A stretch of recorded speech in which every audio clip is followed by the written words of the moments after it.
Dave? Or Danny, sorry. Let's go. Oh, all right. You ready? We will start with the Pledge of Allegiance for anyone wishing to participate.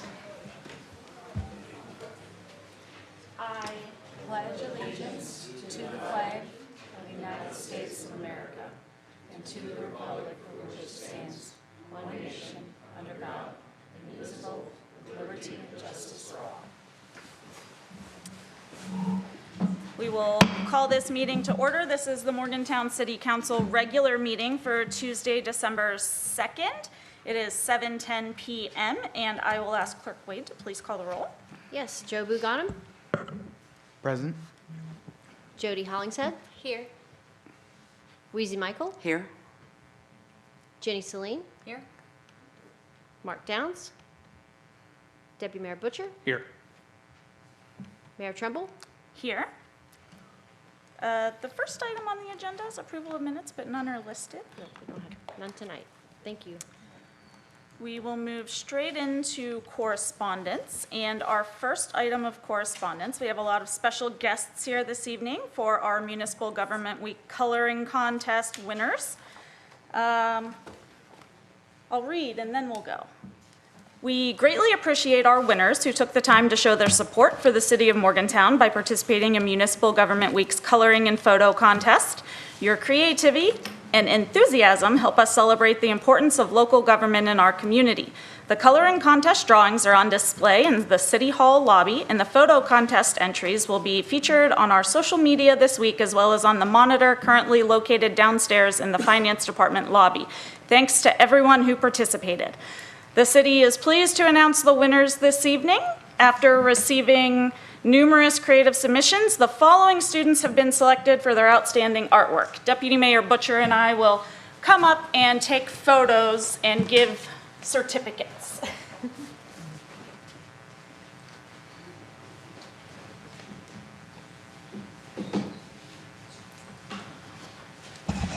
Our first winner for first grade was Cameron Smith from Eastwood Elementary. You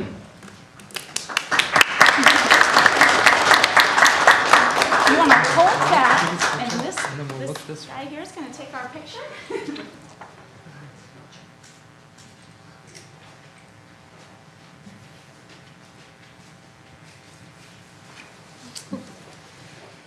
Our next winners are third grade. We have Adeline Sickles from Ridgedale Elementary.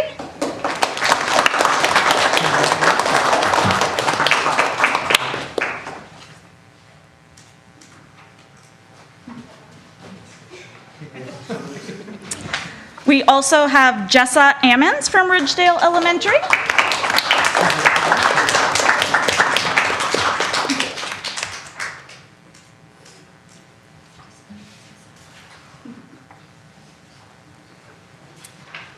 Our next winners are fourth grade, all from Ridgedale Elementary. The first is Addie Wise.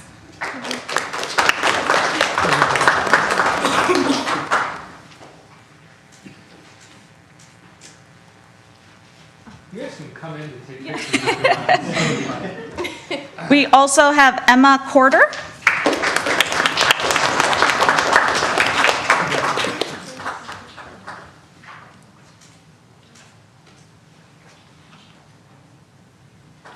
Fourth graders are already as tall as I am.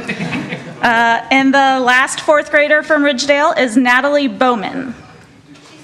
She is not here this evening. We will make sure that gets to her. We have a fifth grade winner, Jimena Titolo de Miguel, who is a Mon County homeschooler.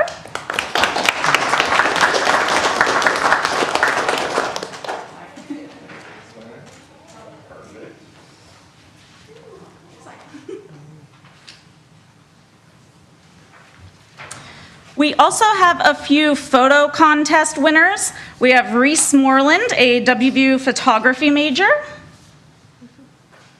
Not with us this evening. Dante Dionisio, a 7th grader at Mountaineer Middle School.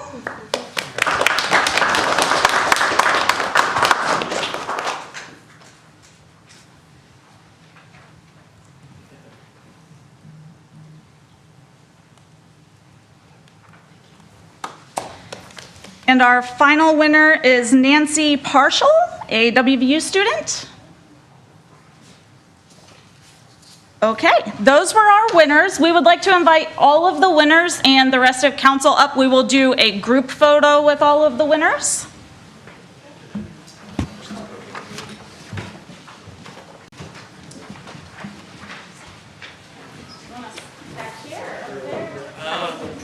Try it back there, the podium might be blocked. Okay. A little bit up there, so. Yeah, we could try to do like a donut. Okay, like a Yeah. Yeah, we might be able to get that. I'm just afraid of blocking the kids with the podium. Keep coming back, come on back, come on back, come on back, come on back. Yeah, so we can try to get right there. We go. Hey, if you want to come in and take a photo as well, please. Perfect. Hold those pictures up real big so everybody can see. Be proud of it. Alrighty. Everybody ready? And smile. Perfect. Hold that for a while so the parents can show them and make their photos. Don't be shy, come on in.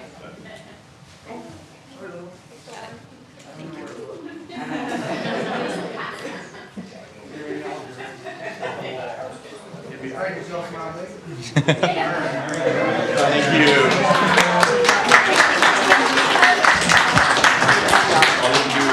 If anybody's parents want to have their photos like in the city, just email us. You can email the info at, I do believe, yeah, info at morgantownwv.gov, and just email us and let us know. We can send you guys copies of photos and things like that. Absolutely. I'm gonna take my photos out there.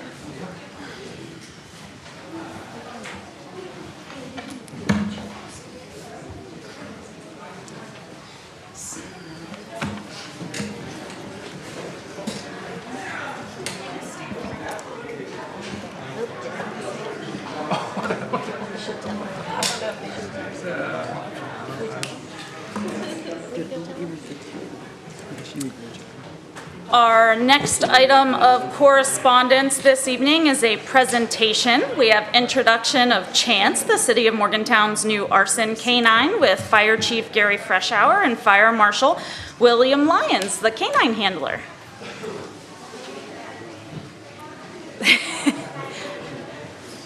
Dog downstairs working with the kids. All right, well, so a couple months back, we stood here. We asked for your consideration to be a part of this program, and you guys graciously accepted. And so now we get to reap the benefits. However, this wasn't really an initiative of mine, so I kind of don't want to stand here and take all the credit. So I'd like to hand over the mic to City Fire Marshal Jason Quinn to let him explain everything and do the introduction. Welcome, Captain Quinn. And the dog is not in the box, right? It's a ribbon. She's here, I promise. Okay. Today, it's a pretty cool day for the fire department, and I'm proud to introduce the newest member of our team, our Accelerant Detection Canine. It's a major milestone for our department, and it wouldn't have been possible without the dedication and support of many people. Of the tens of thousands of municipalities and townships in the United States, we are one of 24 with this capability. First, I'd like to thank Deputy Lyons for his sacrifice and commitment to attending the 6 week, 7 days a week with no day off ATF Academy. His hard work and willingness to take on this responsibility made this program a reality. I'd like to thank Chief Freshour for believing in the endeavor and allowing us to pursue it.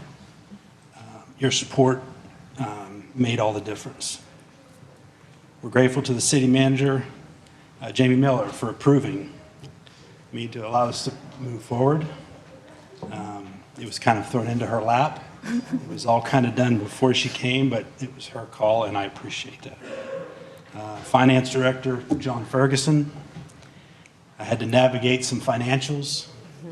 Mid-budget year can be challenging when we had to purchase some sizable items. But he, in a matter of like 5 minutes, he made it work for me. So I thank you for that. Special thank you to Assistant City Manager Emily Mazzarelli. This was in our infancy of this program. Came to you, talked to you about it, and you supported it back then, and you helped lay the groundwork for where we're at today. Robin Hess, I don't think she's here today. Her guidance through the whole application process and her contacts at the government level are probably one of the beneficial reasons of us getting this assignment with this dog. City Attorney Ryan Simonton, we had a long document to go over, an interagency agreement. He had some red marks on it, but I expected that, but we got it solved in the end, and I appreciate that. And finally, thank you to City Council. It was your approval that made this a reality for us. Without your support, it wouldn't have been possible. And out of respect to you all, we have kept Chance out of the media, out of the public eye until we could introduce you to her. So prior to us introducing you to her, the chief and I, as a token of our gratitude, we had 100 of these made. I got 10. I have 90 will be here tomorrow. So I have exactly 10 people at this desk, so that works out really great. Sorry, Mr. Downs. We'll get one to you, I promise. There are replicas of her, down to her badge on her collar, to the name on her collar, to the fire department logo on her back, to the City of Morgantown logo hang tag. So we'd like to hand those out first so she doesn't think they're her toys when she comes down.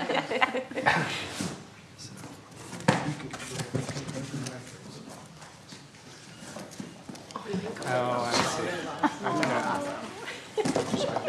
Okay. That's my 8-year-old now. My kid's never gonna see it. My puppy too. Oh, that's great. So how old is this dog? Thank you, Chief. That's super cool. Yeah. Very cool. Oh. Thank you. My dog's gonna think that's her. That's fantastic. I gotta keep this from biting.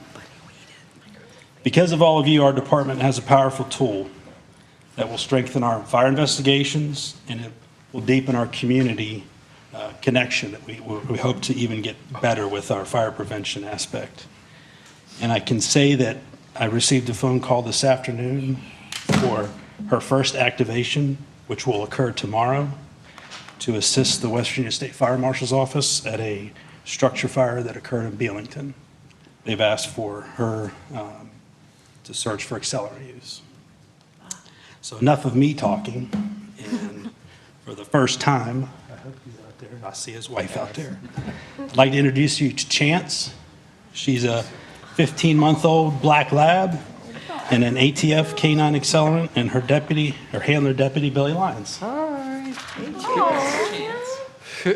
my God. Hi, Chance. Yes, can we come around there? Yes. That way? Yes. We're not gonna. She is very friendly. We're not gonna loves getting use a that. pet. We all come at once. Is she go by German language or? No. Just, Yeah. most dogs do that.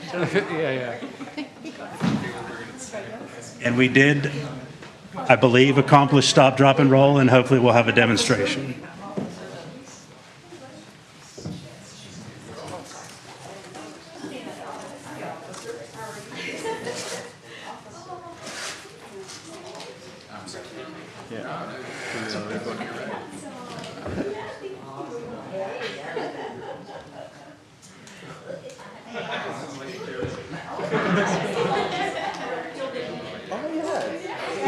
Goodwill today. She's so excited. It should be. So she's one. That's pretty. Oh, yeah, she's already certified this thing, so we train every day, that's pretty much, it's all food reward driven, so twice a day she does all of her accelerant detection, and she gets all her food every morning. So she can get all the love in the world, she only eats when she works. So the class itself for the handler is 6 weeks, but they have to start training like 6 weeks prior. Oh, she's 16 months old. 16 months old? 16 months old. So where does she live? She lives with me. Perfect. I'm sorry, what's your name? Billy. Hi, Julie, nice to meet you. So I think we may be able to. Yeah, I can get her to do it. I promised that we would get a copy.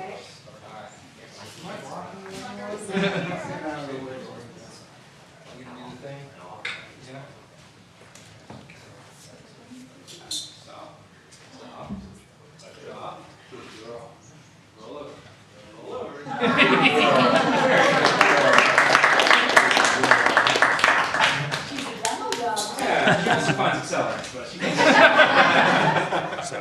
thank you all again. Appreciate You this. won't be doing that at the schools, so having another trick up your sleeve is.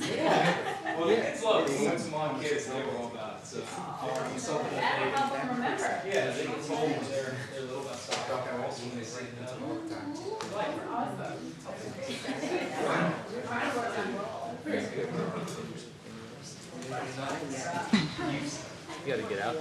She's a sweetie. I love her calling. Thank you all. Wait, Billy? Billy, don't run.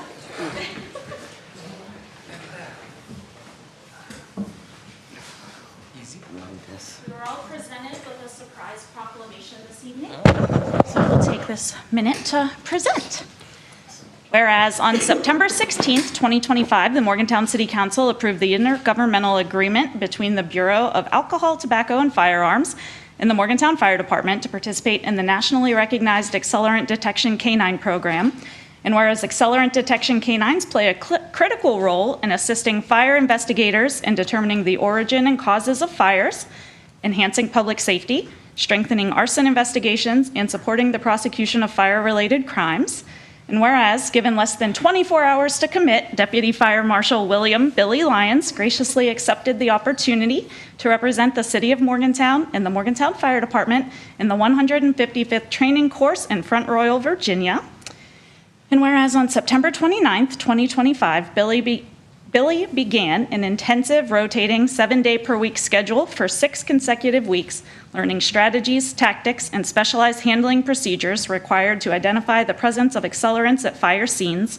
And whereas Billy and his new partner, Chance, completed 288 hours of formal instruction measured through 6 stages of practical application and 1 written exam, achieving 100% accuracy throughout the program. And whereas on November 7th, 2025, Billy and Chance graduated from the academy, solidifying their partnership for a minimum of 5 years as one of only 75 elite accelerant detection teams across the United States, and only the 2nd such team certified in the state of West Virginia. And whereas Deputy Fire Marshal Lyons has consistently demonstrated exceptional professionalism, commitment, and service to the residents of Morgantown, and this accomplishment further reflects his dedication to protecting life, property, and the well-being of our community. Now therefore, be it resolved that I, Danielle Trumbull, Mayor of the City of Morgantown, West Virginia, on behalf of City Council, express our sincere appreciation to William Lyons, and hereby take this opportunity to publicly thank and honor him for his great service to the City of Morgantown.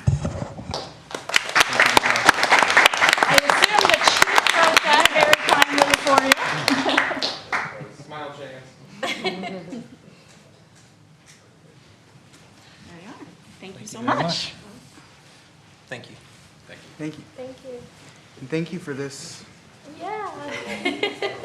We're all trying to hide it from our children.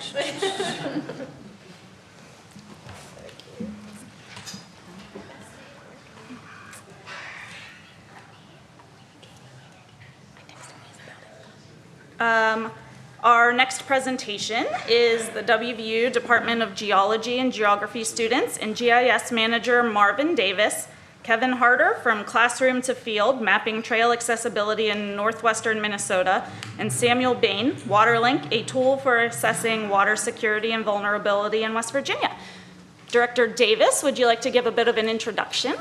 I sure would. As a thank you all, not knowing scheduling conflicts with National League of Cities, the idea was brought forward to invite the students who did a really good job. I can report to that 100% tonight. We had 11 presentations on GIS Day, 4 of which were students, 3 of which have agreed to come and do their lightning talk, which is a very, very short presentation compared to ones that I do. So good news for you. But they did really good work and have very interesting stories on the work they do with GIS, and I thought it would be a great opportunity based on the outcome of GIS Day this year was just absolutely phenomenal. I welcome Kevin and Sam here tonight to do their presentations. First up will be Kevin and then Sam. I don't know if you all would prefer, would you like them both to speak? And then if you have any questions, would you like to save it to the end, or would you like to do after each one, since they're together? Maybe each one. Each one? If we have a question, we'll Okay. ask while they're. All right, just making sure to do this on the fly, but I'll stand by support. I'm done talking though, and I'll welcome up Kevin and Sam. Thank you, Marvin. All right, thank you. First of all, the City of Morgantown, Mayor, council members, and anyone else I didn't address here. My name is Kevin Harder. I am a senior at West Virginia University, originally from St. Louis, and this is my summer. So geography and practice, mapping trail accessibility in northwestern Minnesota. And this is my clicker. Okay, perfect. So, timeline on the bottom there, February of this year. There we are. I accepted, after a long process of trying to find an internship with Options Resource Center for Independent Living in East Grand Forks, Minnesota. They help, it's an NGO that helps anyone with disabilities kind of get in the right place. So homelessness, alcoholism, whatever you got going on, they'll take you in, they'll help you out. It was a really great place. And so I went all the way up there, and my job was to map trails in their 12 northwesternmost counties of Minnesota and go in all these parks, collect the data, turn it into a map.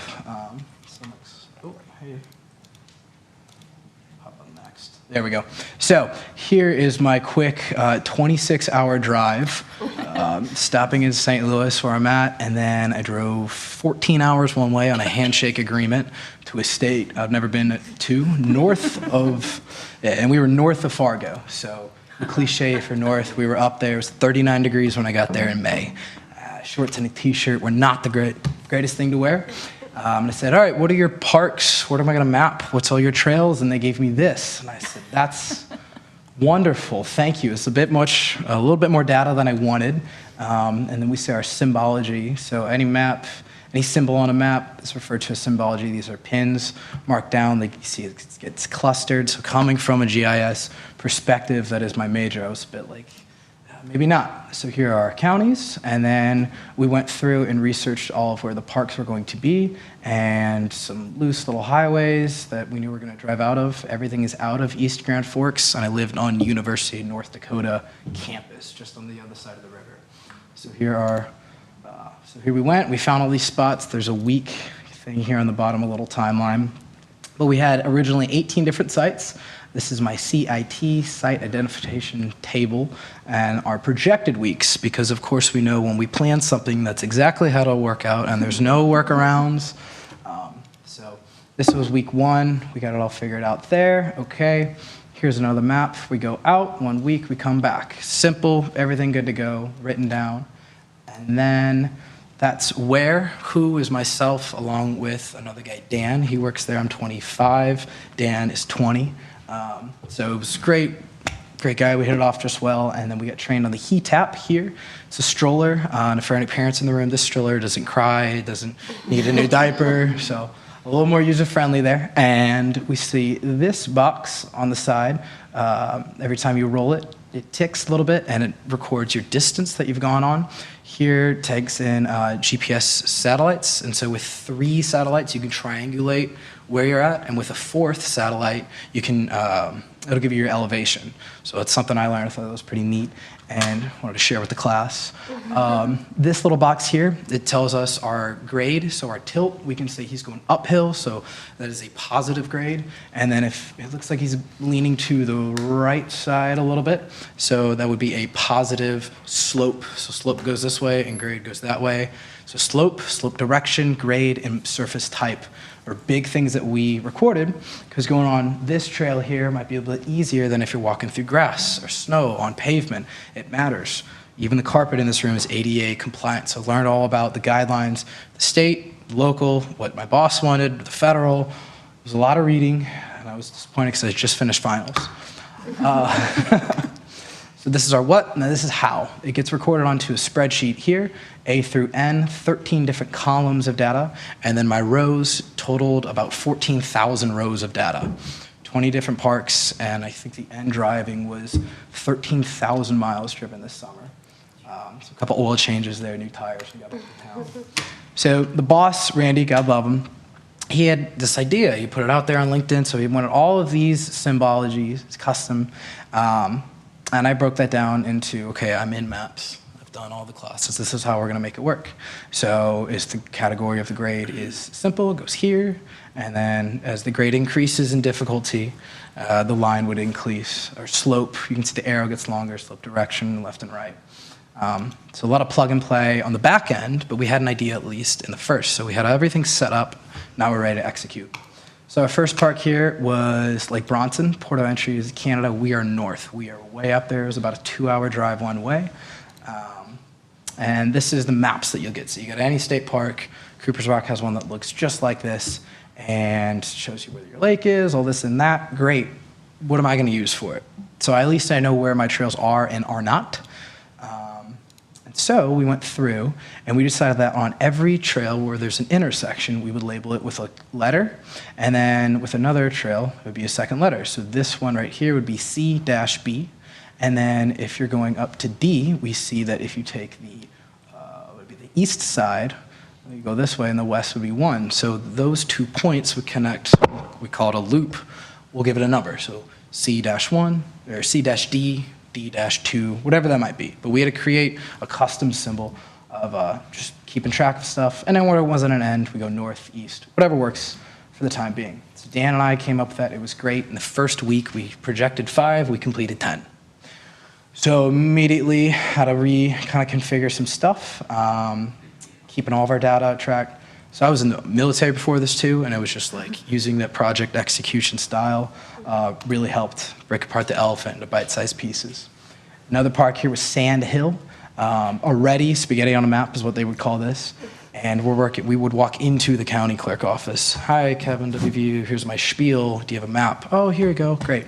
So it was a lot of working with the local areas. And this was a nightmare, much so.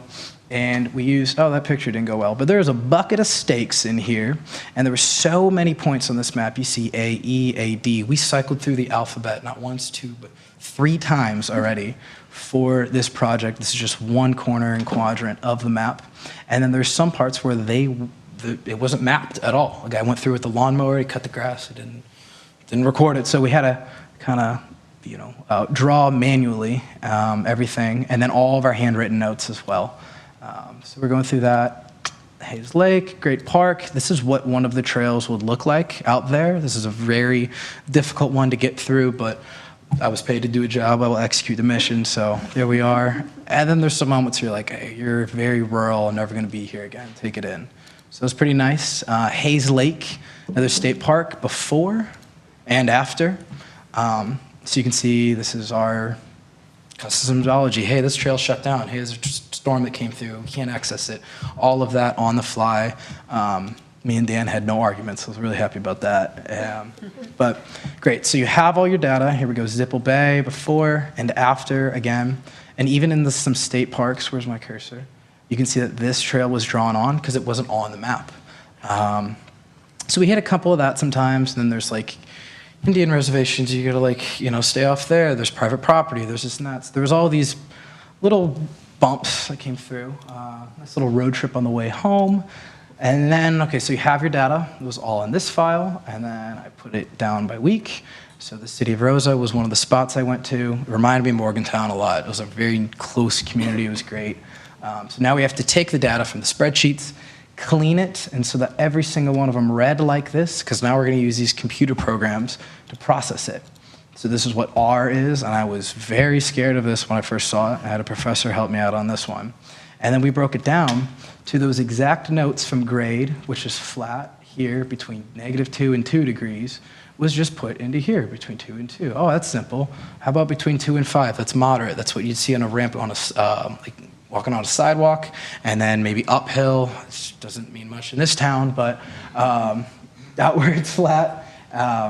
It was nice, and then anything above 8.3 was very steep, so we just put 100 for a number there, replicated the same thing for slope code, and then our slope direction. So now we have our data, it's cleaned, it's plugged in, A equals this, B equals that, simple, ready to go. We continued, and then this is what the city of Rosa looked like originally. This is Arc Pro. If you've ever used it, I'm sorry, it's horrible. But this is my entire major, is just a certification in this.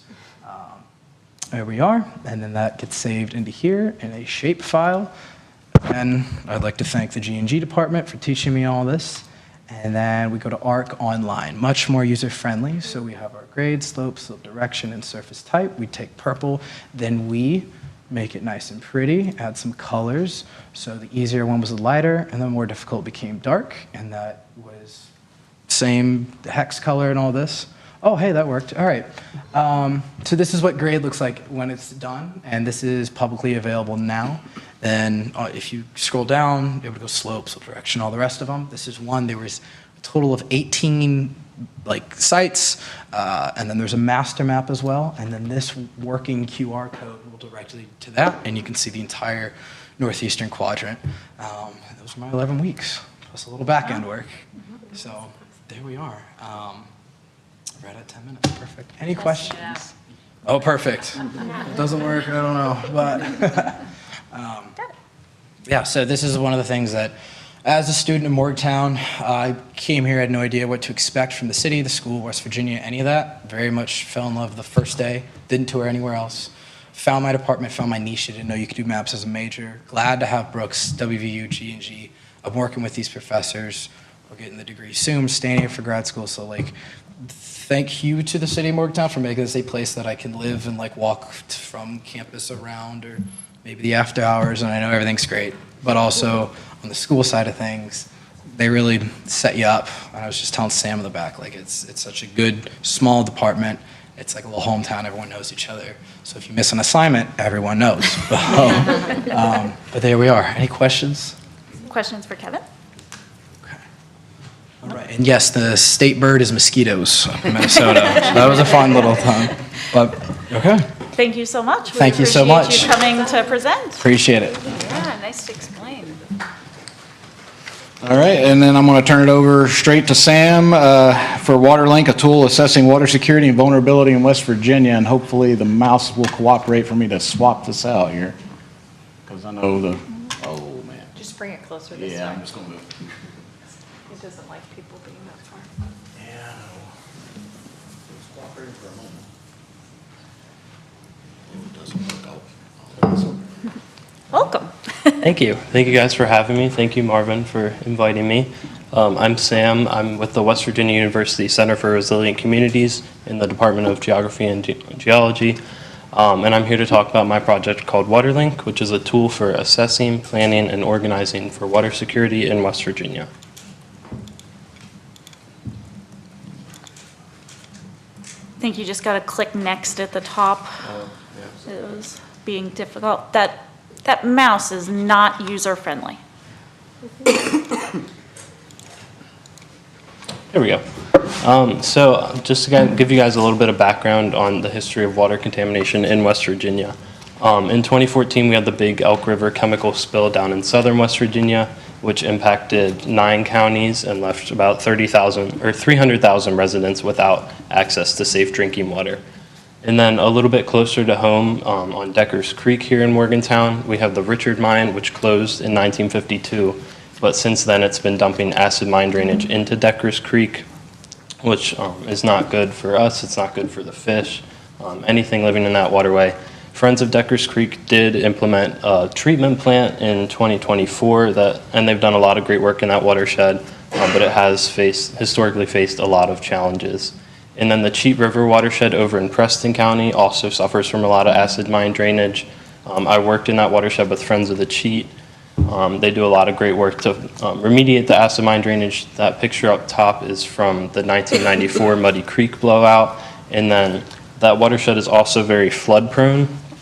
That picture is from the 1984 Rollsburg floods, which devastated that community. So there's a lot of vulnerability in that watershed as well.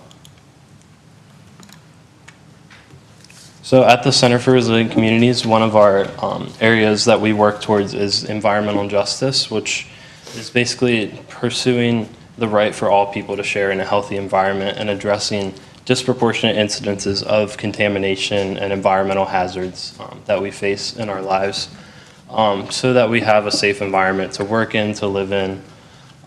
And we've noticed that there's a lot of patterns of environmental injustices related to race, class, and gender, income as well.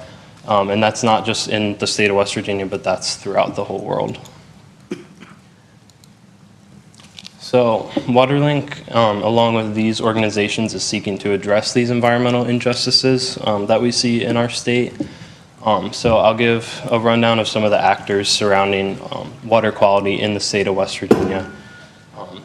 I've mentioned a couple watershed organizations. They do a lot of great work on ecological quality, that kind of thing. We also have worked with the West Virginia Rivers Coalition, which is an advocacy organization. And then we also have state organizations. They play a big role. They're the kind of the boots on the ground work. We have the Department of Environmental Protection, the DNR, and then the Public Service Commission. They're actually in charge of our water utilities, so our drinking water plants, our sewage treatment plants, that kind of runs through them. So they play a big role in water quality in the state as well. And then if you actually do face water contamination or unsafe environmental hazards, we looked at the places that you would go to respond. So we found data on hospital locations and other urgent care and other healthcare facility locations, because they play a big role in this puzzle as well as mutual aid groups do. They play a big role in the response to flooding. So we have all these patterns of water contamination in the state, and we see the legacy of extractive industries still impacting us to this day. And also West Virginia is the most flood-prone inland state due to our 32,000 plus miles of rivers and streams. So we do face a lot of issues when it comes to our water quality, but we've noticed that a lot of this data is hard to access.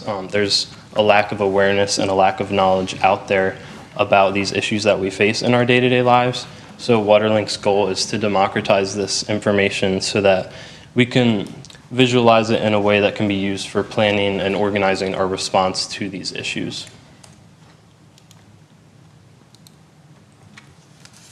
So we followed this water security assessment wheel that we created to guide our data collection for WaterLink.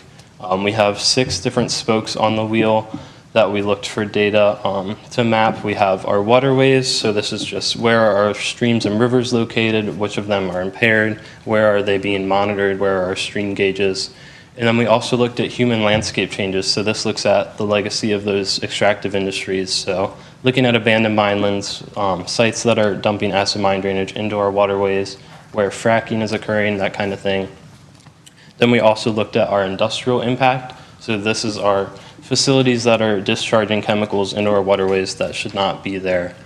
And we looked at the amount of pollutants that are being put into our waterways and which counties are most vulnerable. And then we also looked at water facilities. So these are our sewer and water treatment plants. And we looked at the cost of these plants to kind of understand how much people are paying for this water that may or may not be safe to drink and use in our everyday lives. And then another big aspect we looked at was Safe Drinking Water Act violations. The Safe Drinking Water Act was put into place in the 1970s, and it highlighted around 100 different contaminants that water facilities were required to monitor for, and if they're above a certain level, then they have to treat them. So we looked at these, we looked at the different types of violations, which I'll get into in a little bit. And then lastly, we looked at social vulnerability. So this is data on age, income, gender, and that ties into the environmental justice aspect of everything. And then all of these different spokes are going to be impacted by different economic, social, environmental, and political factors. But at the center of all this, we have the people, because they're who's being affected by this, and they should be involved in the planning process for responding to this. So like I said earlier, often data is found in a lot of different places, and once we find it, it's not in a very digestible format. It might be in a table or an Excel file. So this is where GIS comes in, because it allows us to visualize spatially where we see patterns of these environmental injustices and where we're most at risk for water contamination. So we collected data from a bunch of different sources. We got data from the EPA, the DHHR, the Public Service Commission, to represent all 6 different areas of that water security assessment wheel. So once we had all the data, I cleaned it up, used some coding software to clean up that data, and then we created 6 maps using ArcGIS and 6 dashboards, which is essentially an interactive map that has, you can put like indicators to give you statistics, you can filter by county. So we have one for each spoke of the wheel, and I created a couple maps to show you guys today that are just like static maps. So the first one on the left is Safe Drinking Water Act violations. This data is from 2020 to about mid-2025, and any county that's darker has had more Safe Drinking Water Act violations since 2020. So there's hotspots in the southern coal fields as well as the eastern panhandle. The county with the most violations was Wyoming County, which had 108 violations in 4.5 years, which is pretty staggering. And then we also have a map of impaired streams over the past 30 years in West Virginia. This came from a DEP assessment going back to the mid-1990s. Any stream showed in red has been impaired at some point over the last 30 years, resulting from that assessment, and then any stream in green was not found to be impaired. And this accounts for about 75% of the total streams in West Virginia. Some of them are hard to reach. And of that 75%, 76.3% were found to be impaired at some point over the last 30 years. Sorry to interrupt you. What does impaired mean? So there were a couple different levels of impairment. The data that we found just went into if it was impaired in a way that's treatable, and then if it's impaired in a way that they can't treat. But it didn't go into specific contaminants. We have other data on that hasn't been mapped yet. But it just, so the dashboard I have shows what year each stream was impaired, so it gives a little more context on if it might still be impaired. Because some of them, if it was just bacterial contamination, it's probably not still impaired. But some of them, if it's untreated acid mine drainage, it might still be impaired. So that's another thing we have to unpack. And that's one of our next steps is we, at the Center for Resilient Communities, we have this practice called community mapping, which is where we like to invite community members into the planning process on how we're going to respond to these issues. So we have these maps, and we understand that there are gaps in the data, and we're not taking it as 100% truth. But when we invite community members into the planning process, they can add their lived experiences, and that'll kind of fill in the gaps on our maps and help inform our response to these issues. So we have all these maps and dashboards. Our next steps are to receive feedback from our community partners, like some of the watershed organizations I mentioned earlier, see what resonates with them, how it relates with their work. And then we also want to interview key stakeholders from those different actors that I touched on, from the Public Service Commission, other watershed organizations that we haven't been working with, and identify if they have any other data that they're using, if they find our maps and dashboards to be useful. And then the end goal, like I said, is to design and host community meetings. These are pictures from community meetings that we've hosted in the past at the Center for Resilient Communities, centered around food justice. But the idea is to present our maps and our dashboards and everything we found and incorporate the perspective of community members to kind of fill in those gaps. for example, if someone is at our community meeting that works at a utility facility and they see that their facility has a violation for monitoring, they might be like, well, we don't actually have the funding to monitor effectively, so that's why our facility got flagged. Or if someone might they might look at our impaired streams map and say, this stream says it's not impaired, but I actually saw this in our stream last week. And it kind of helps fill in that gap so that we can be fully informed when we're creating our response to these issues. And that's all I have. If you guys want to learn more about the Center for Resilient Communities, I have this QR code link to our website. And then if you're interested in following up with us and giving your own insights on water quality and things that you've experienced, that QR code on the left will take you to a Google form. Great. Does anyone have any questions for Sam? Might some of your community meetings be held in this area? Yeah, so I think the plan for our initial meeting is to hold it locally to here because a lot of our watershed organization partners are close to here, Friends of Cheat, Friends of Deckers Creek. So the goal is to kind of start in this watershed, especially because we know this watershed the best, and then hopefully eventually expand out into those areas that do experience more risk for Safe Drinking Water Act violations and that kind of thing, like down in the southern part of the state. But I think our first meeting will be in this area. Nice, you should let us know. Yeah, definitely. I think the plan is to have anybody that wants to be there, because everybody is impacted by these issues. So it's important to get all the perspectives we can.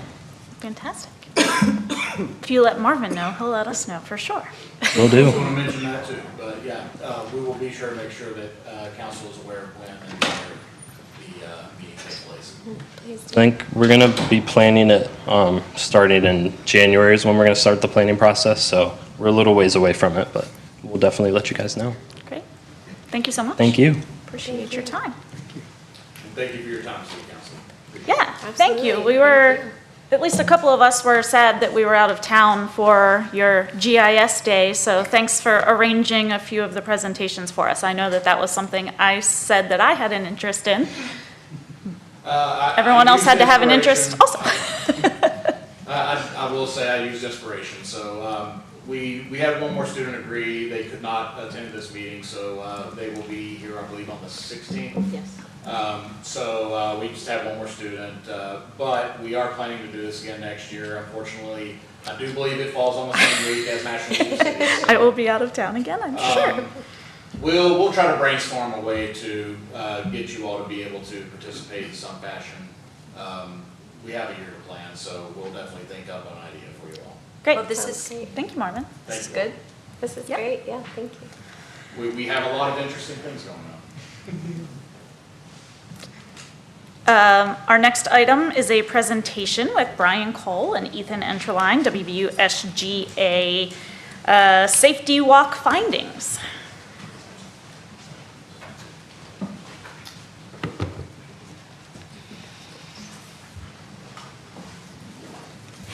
I like your shirts. Thank you. Give me a minute and I will pull yours up. Okay.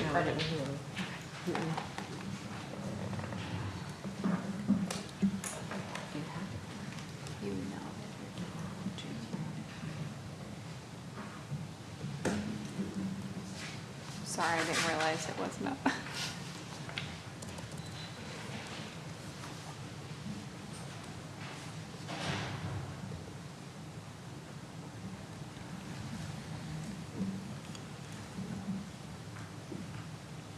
I always get asked to play IT director, and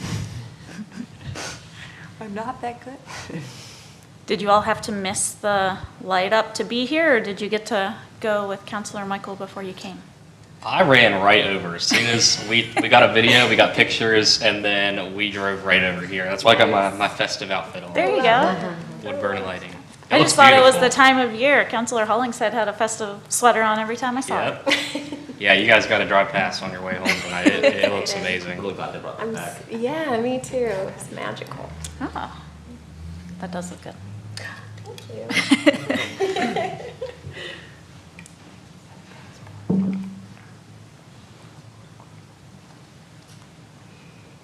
give me a minute, I got two different computers, so if you want to talk about what the purpose of the safety walk is and maybe how it works, that would Yeah, make me look less, I guess we can start by introducing ourselves. I've been here before, you all know me. I'm Ethan Enderline, I'm the local governance liaison of WVU's SGA.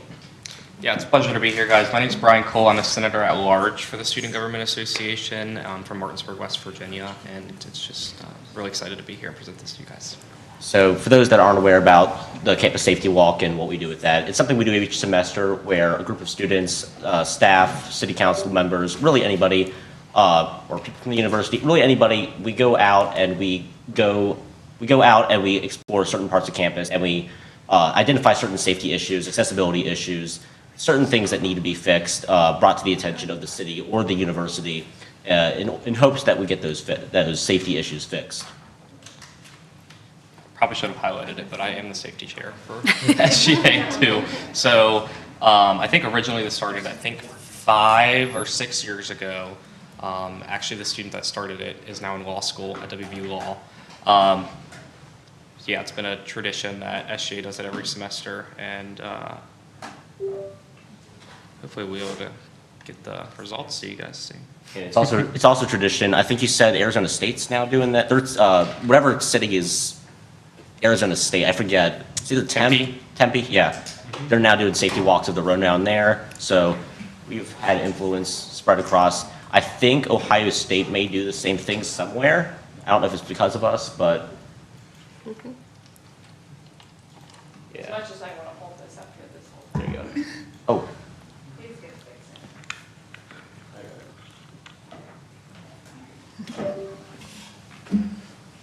This one? Yeah. Yes. All right. I'll be happy to just go over the intro. So this, the safety walk for the fall 2025 happened about a month and a half ago on October 16th, where the SGA conducted the fall 2025 safety walk alongside members of the university as well as the city of Morgantown. The walk was divided into the downtown groups and the Evansdale group. So the downtown group took care of a lot of the downtown campus as well as parts of where we are now, the downtown where like the small stores are. And the Evansdale group explored a lot of the Evansdale campus and the stuff that's over there. Participants used the ArcGIS Quick Capture app, the same app that we've used each year for this safety walk. There were a total of 174 reports across both groups, which I believe is a 20% increase from last year, or last semester, I mean. There's 113 categorized reports as well as 61 categorized, sorry, can you go up still? My bad. To... I think it's slide 2. Yeah. And yeah, so this presentation is here just to share the results of the safety and accessibility firstly the campus safety walk, and then we also have a survey that we conducted for the fall of 2025 campus safety walk in conjunction with it that we will share later on as well. All right, so for our participant base, we had about 20 Student Government Association members, all members of West Virginia, or all students of West Virginia University. We also had the pleasure to host 3 students that are not involved in SGA this year, so yay. And then we had you guys come. So Mayor Trumbull, Joe Abughanam from City of Morgantown, Jody Hollingsted, and then our WVU partners. So Shauna Johnson, the Executive Director of Strategic Communications, our Chief of Police for University Police Department, and then a few of our patrol lieutenants for the University Police Department, our Dean of Students, Carrie Showalter, our AVP for Facilities and Services, Chuck Roberts, and then our Roads and Grounds partners at the university as well. And then our partners, we just wanted to thank our partners here at the City of Morgantown who helped us, Drew Gatlin, Wheezy Michael, Matthew Cross, and then again some of our partners from WVU and Russ from Morgantown Area Partnership. So we focused on the downtown and Evansdale groups, as I mentioned. The downtown map is on the left and the Evansdale's on the right, for those that don't know. Me and Brian led the downtown. We split up the downtown groups into 2, and so I took over one of them and Brian took over another. I took care of much of the eastern portion of the downtown, and he handled a lot of the west. And then we all kind of just grouped together at the end and went up near Yoke Street and I believe Falling Road and took care of some last stuff over there. And then they're not here today, but senators from SGA, Gracie Champ and Maya Green, they led the Evansdale groups. and they went down a lot of just the campus in general, and some of the smaller areas within that. All right, so for our key takeaways from this semester safety walk, we wanted to highlight some of the most important things that we found throughout this semester safety walk. So we found that repair and maintenance were needed for sidewalks and curbs in many areas, specifically near Campus Drive, Fife Avenue, North High Street, North Spruce Street, Willie Street, and parts of University Avenue up north on campus in Evansdale near Oakland Street. And these areas especially consist of significant sidewalk damage that poses tripping hazards. Repairs are needed for several faded crosswalks specifically in the downtown area, the addition of a few new crosswalks on University Avenue and a couple of key areas of downtown campus for students.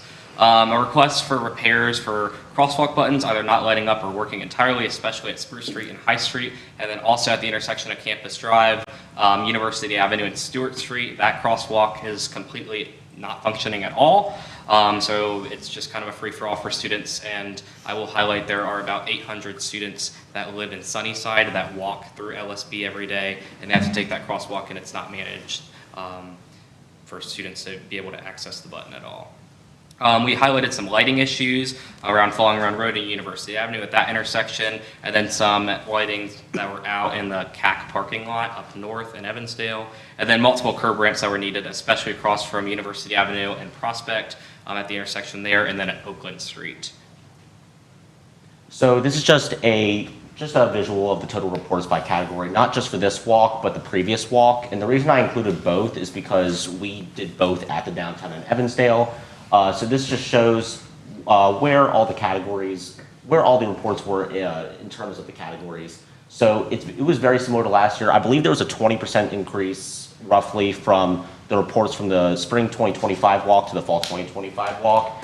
There were about 16 reports for the accessibility, 21 reports for lighting, 54 for sidewalks, 22 for crosswalks, and then there were 61 categorized as other. I do want to note that there were a good portion of the other that could have been put into the other categories, but there were also a good portion that were legitimate other reports, like stairs, walls, certain like overgrowth, which I'll get into. So that's just a visual to show where everything's been from early this year to now. All right, so now the next couple of slides, you're going to see selected reports that are from the downtown area, and then you'll see the Evansdale area. So some of the priorities for downtown from our accessibility area, there was a notation of lack of curb ramps and damaged curb ramps on University Avenue in front of the Puritan House where they're currently doing construction, and then parts of the sidewalk near Campus Drive in front of Brooks Hall. And then for our lighting reports downtown, SJ requested more lighting with the university around life sciences. If you walk around the LSB quad at night, it's pretty much pitch black, which poses a big safety hazard for our students who walk home late at night, may have night classes, or are enjoying the city of Morgantown on the weekend. And then also flickering or broken lights near University Avenue and Falling Run Road at that intersection, which you can see in the bottom right of that picture, or slide, sorry. So some other priorities downtown. We noticed there was some significant damage to sidewalks, to one of the sidewalks in Fife Avenue. For those that don't know where Fife Avenue is, it's if you're going uphill at North High Street and you turn right, it leads you down this, I guess, kind of a side road, but it's still an important road, and that's Fife Avenue. And there is, one of the sidewalks where one of the, there's like rows of houses, it's really bad. You basically have to walk around it. And then also in Fife Avenue, across from that, there is significant overgrowth onto one of the sidewalks. The grassy area, it's in the first picture there. It belongs to, I believe, one of the fraternity houses, so that's kind of their property and their deal. And I looked on Google Maps about 5 or 6 years ago, and the overgrowth was still an issue, but it just wasn't covering the sidewalk at that point. But now that it's spilling over to Morgantown, public property, I guess, itself, I feel like Morgantown can do something about that, or tell them, hey, you need to do something about this, because that's a long strip that pretty much has to be avoided. And then additionally, there was sidewalks in need of repair and extension near Field Hall. There was sidewalks over there, but it kind of cuts off. And then there's also a place that a sidewalk should be implemented in, if you see the second picture there. On the side of Falling Run Road, there's a sidewalk on one side, but not on the other. And I don't know if that has to do with the fact that there's kind of a hill there, which it doesn't look that steep on the picture itself, but it is kind of steep. So I could see how one has been implemented there previously, but it's still a major walking path, and I believe changes need to be made over there. All right, and then for our last priority for downtown, we highlighted some of our crossing reports, which, as you may have seen, was one of the higher categorized items. We saw many faded crosswalks near Spruce Street and High Street, and then back to our crosswalk buttons, whether they're not working or they're just missing or whatever it may be. Those were also highlighted on Spruce Street. And then crosswalks were requested at the beginnings of Hunt Street and Huff Street. There's short roads are frequently crossed by students that cars frequently turn into. And then not on this slide, but I did want to highlight that at the bottom of Huff Street on Beechhurst, there's a crosswalk there, but there's no lighting for it. There's no buttons or anything. That's students that are crossing a 4-lane road, and Beechhurst is probably the second busiest road in the city of Morgantown. If you get rid of University, it's probably the busiest road in the city of Morgantown. So we wanted to highlight that too. So now moving on to Evansdale, some of the accessibility reports that were there have to do with curb ramps in need of repair in front of the Blaney House, which is the president's house. I believe the president lives there, and some events happen there as well. So repair needs to be done over there. And then there's also multiple large potholes in some of the smaller side roads within Evansdale that should be taken care of. And then there's also one big thing was the lighting near the Kennedy Arts Center. There's a large parking lot there, and there's multiple lights surrounding it that should be working, but some or all of them, I'm not sure because I wasn't there, some or all of them are completely out and need fixed.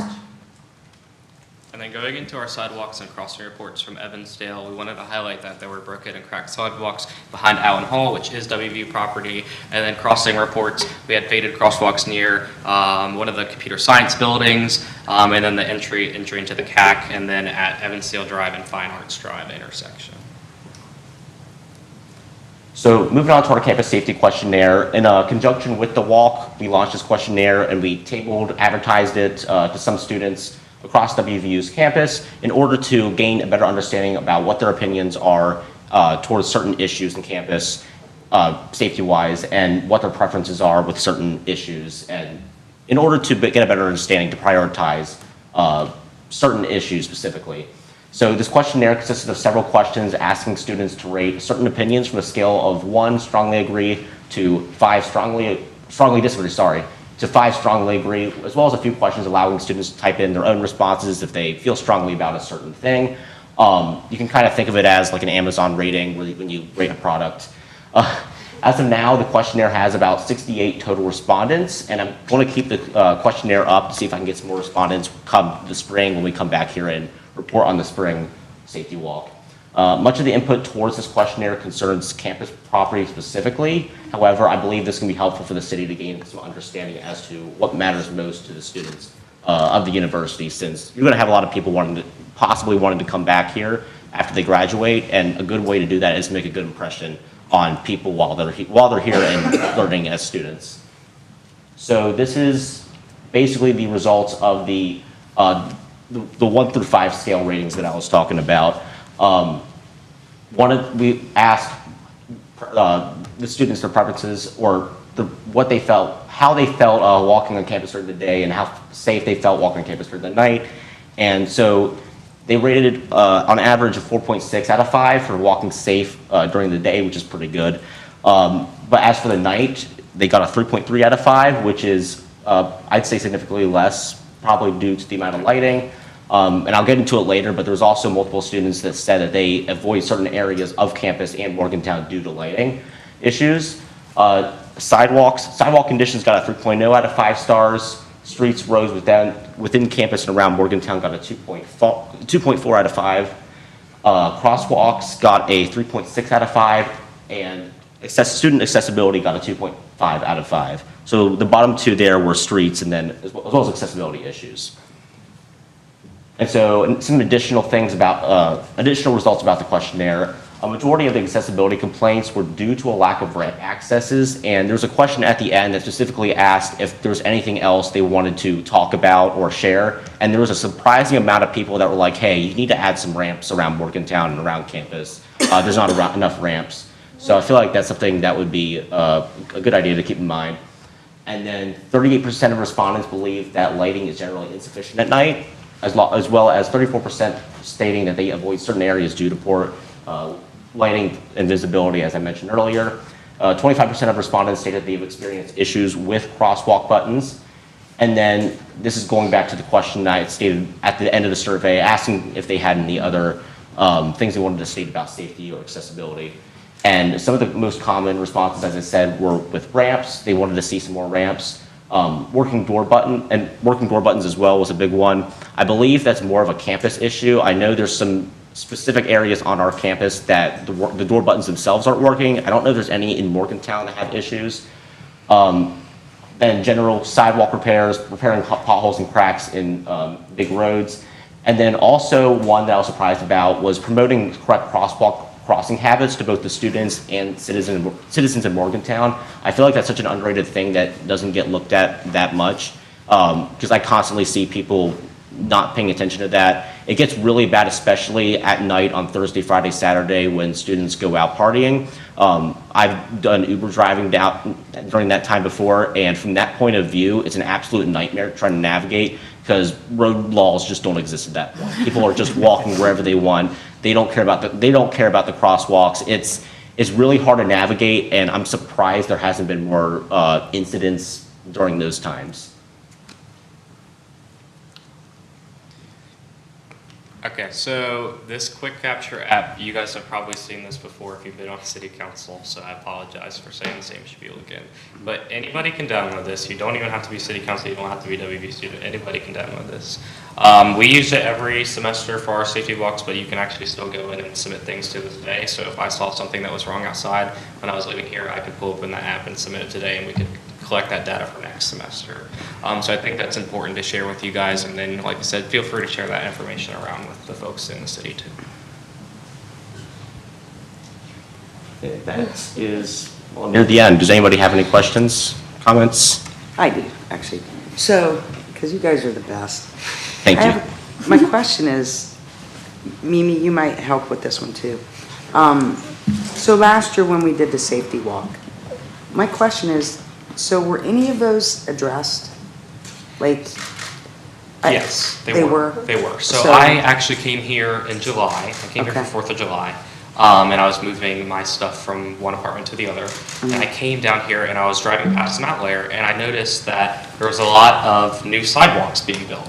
Okay. And I was like, oh, this is nice. So I went back and I was planning stuff for coming back in August for our safety committee. And I was getting the information for the safety walk to send it over to Ethan. And I looked back from the reports that were filed last semester. And a lot of those areas that were highlighted, especially on University Avenue and on Beechhurst, were corrected. So Grumbine's Island, that has completely new pavement. It has the truncated domes. It has a new crosswalk painted. If you go all up north and south on University from Campus Drive to probably Huff Street, there's all new sidewalks there. There's ADA ramps and everything. Then if you go on Beechhurst and go north or south from probably 3rd Street to 8th Street, all new sidewalks there. The only thing they didn't do was paint crosswalks, but you can't, I can't ask for anything more. I got some things I want. No, I was pretty excited about that too, so. But yes, to answer your question, yes, I think a majority of the stuff was placed, especially downtown. I don't know as far of like. WVU, their facilities, are they engaging? I really think that, I mean, those were state maintained roads. I don't know about the sidewalks. I would assume that they're city. So you guys gave the state a copy? Do you? I believe so, yes. Did you give the DOT? Yes, so, I would say a majority of the stuff has been fixed. I can't speak for Evansdale because I'm never really up there. But I think Evansdale's newer, so there's not a lot of damages done to that stuff. But so I think, what's your thoughts on a sidewalk at the bottom of Falling Run and University when you make the turn going to Vandalia? Yeah, I think it's great, but yeah, I mean, Is that the one photo we had? Like it looks like it's been washed out. And it probably hasn't had a sidewalk there for decades. Yeah, I think especially the problem is that sidewalk would be great if it continued up past Oglebay because that's what I was thinking. It just ends in the middle of the road, and then if you're not from here, like the first time I ever was here, I walked up that crosswalk, and then I was playing Frogger in the middle of University Avenue midday, trying to cross because I was like, I'm not walking all the way down to the bottom of the hill.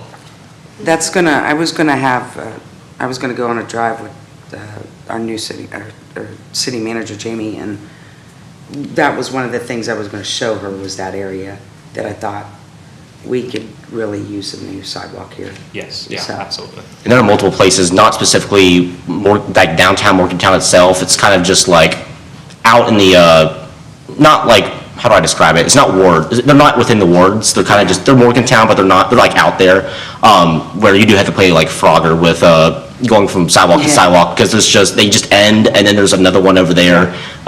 So it's definitely helpful to add sidewalks where they need to be added.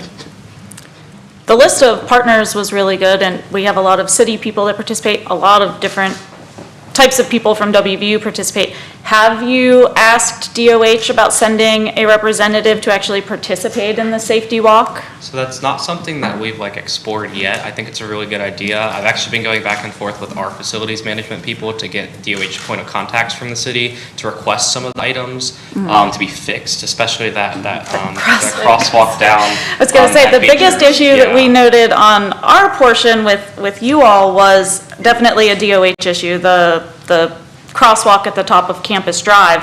And I was texting Drew Gatlin at the time saying, what's going on with this? How do we get this fixed? It's been like this forever. And he's like, yeah, DOH, I don't know. They don't want to, I think at some they point want we're to gonna have to replace, write- but. Yeah, we're gonna have to write something to How them about because it's just, it's an issue. I'll give you I'm gonna give you Joe Purnell's contact for the DOH. He's our supervisor for this district. Remind me when we leave here and I'll get you his contact and just reach out to him. And you could call him or shoot him a text and just tell him. Yeah, we'll definitely have to write something up to them, because that intersection's just, somebody's gonna get hurt there one day, and who do you blame? Because nobody knows. Yeah.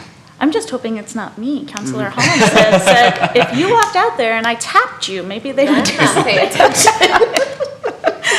She didn't volunteer to walk out. She volunteered me to walk out. Thank you So- for being such gracious hosts, by the way. You guys are did a awesome. great job. Thank you. Pardon that I missed it. I love to come when I can. I was wondering, so where High Street hits Willie Street and kind of the chemistry building, kind of short of the library and on Willie Street at the top of High, and then kind of up Willie Street a little bit further, seems like a super dark corridor. Is that something that you all recognized, or has that been miraculously fixed? You said at the top of High Street? Well, I don't mean actually the top. I You're talking mean You're talking mid, like in front mid of, High Street, the the top. grind. Where, yeah, in front of the grind. The book exchange, the grind.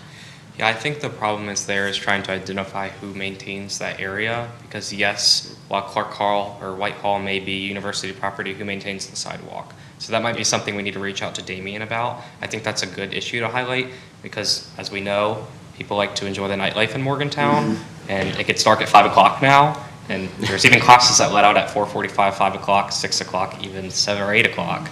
And I think it's important that we highlight some of those issues too, especially we're focusing on that LSB quad. I think that'll be a second priority for us too. Well, that area is ideal for collaboration because parts of it seem to be clearly like university buildings that could have lighting off of them, and then parts of it are, lighting on poles that are high, and then there could be more pedestrian scale lighting in that area, and then the sidewalks are uneven. So it's just as like a corridor, and it's really the corridor that almost defines the relationship between the university and the city, because it's right where we connect. Yeah. So, and where Spruce hits Willie, just that whole, it's sort of like a U shape, would be a really nice focus at some point. But if it doesn't come up in your survey, I don't know, but it seems like a place where we've talked about before, but we haven't ever quite triumphed. I don't think it's near the book exchange itself, but I do know there's a spot near Wiley Street when you get closer to, I think, University Avenue in the mountain layer, where there is like a little marking on the sidewalk that says like, this is now university property. And I think it's there, I could be wrong, I think it's there just so people that want to smoke know like they're not supposed to do it on campus. But that's, I guess I guess part of that sidewalk does belong to the city, but then it cuts off a little bit there. But I feel like there could be better or clearer markings or a clearer map that shows exactly what's university property and what is Morgantown property. I think it's a lot Morgantown. It just has university buildings Yeah. kind of adjacent as you come up and around the corner. Yeah, I agree. But anyway, regardless, that area just seems dark, and because it's a perceived area that's right in between, even if most of it is Morgantown, it is where the students, when they're flowing to come down to have something to eat or to go out in the evening, it would be nice if that felt more welcoming. Yeah, absolutely. We can address that, and we can reach out to either you and CC like Damien on that too, and put that as a priority for us too. Because I think it's important that we kind of develop that relationship with the city too, and also I think it helps your mission of bringing or closing that gap between students of WVU and the residents of Morgantown. So I think that'll build that relationship too. I will also say, I believe the Quick Capture app is still well open and people can still submit stuff on there. So even though the safety walk's over, if anybody finds something that's maybe not on there already and they want to take a picture of it and report it, they can add that to the database and we can look at it and hopefully get that fixed. It'd be fun to invite the Evansdale Neighborhood Association, a few members of that group, when you do the Evansdale walk, because I think they were interested in some sort of a diagonal crosswalk or some sort of a crosswalk in front of the president's driveway. Trying to think of exactly their configuration, but I could find out. That may be the same place that I was talking about where there's not really a curb ramp. So maybe a hybrid of that where there's a curb ramp and clear crossing markings there would be pretty beneficial. Yeah. Presentation was great, but you'll share a full report with like Drew and Damien to ensure that any of the issues that are city responsibility, Yes, ma'am. they're made aware of. And Yes, we passed a resolution, I believe the week before Thanksgiving. It was voted unanimously by our student assembly that I wrote, that includes the entire information from this presentation in a more user-friendly format so that he can go through it. Also, we'll show that database with them too. I believe the city already has access to it, but this is just signed and approved by everybody in our association, and it gives the language that is needed to kind of bridge the gap between that. great. You Any guys other are questions? awesome. You really are. Our future's so bright with you guys. Thanks. Really, Thank you. really. Only if we fix those lights. No, that's true. There's a lot of them, but thanks, guys. Thank you so much. Thank you. Nice to see you, Ethan. Michael.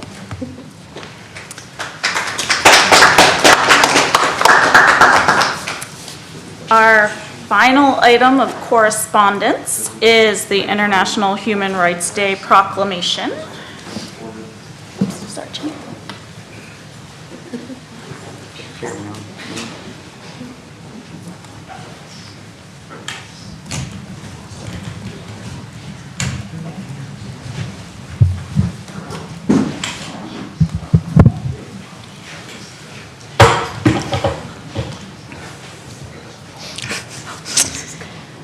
Whereas on December 10th, 1948, the United Nations General Assembly adopted the Universal Declaration of Human Rights, which all member nations annually commemorate as International Human Rights Day, with this year, 2025, marking the 77th anniversary of this significant milestone. And whereas the Universal Declaration affirms that all human beings are born free and equal in dignity and rights without distinction based on race, color, sex, language, religion, or any other status, and further emphasizes the responsibility of every person to uphold and safeguard the human rights of others. And whereas the Universal Declaration profoundly impacted the protection of human rights by establishing the foundation of common international law, with its provisions forming the basis of numerous international treaties that oblige the ratifying nations to uphold the equal rights of every human. And whereas Morgantown was established on native lands by generations of colonists, immigrants, and others who chose it as their home. and through collective efforts united to create a diverse community where all people can live and work harmoniously, free from the fear of discrimination.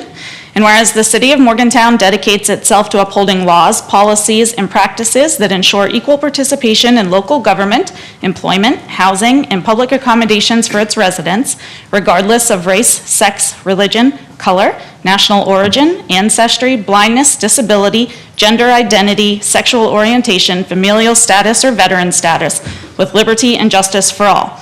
Now therefore I, Danielle Trumbull, Mayor of the City of Morgantown, West Virginia, on behalf of City Council and the Human Rights Commission, proclaim Wednesday, December 10th, 2025 as International Human Rights Day in the City of Morgantown, West Virginia, and encourage all residents to collaborate in the coming year to nurture, respect, and safeguard the human rights of everyone as outlined in the Universal Declaration of Human Rights.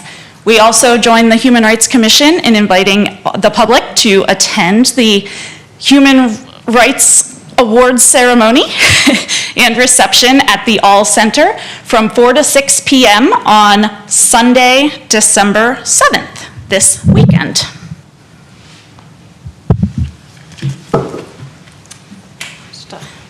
Just going to take a...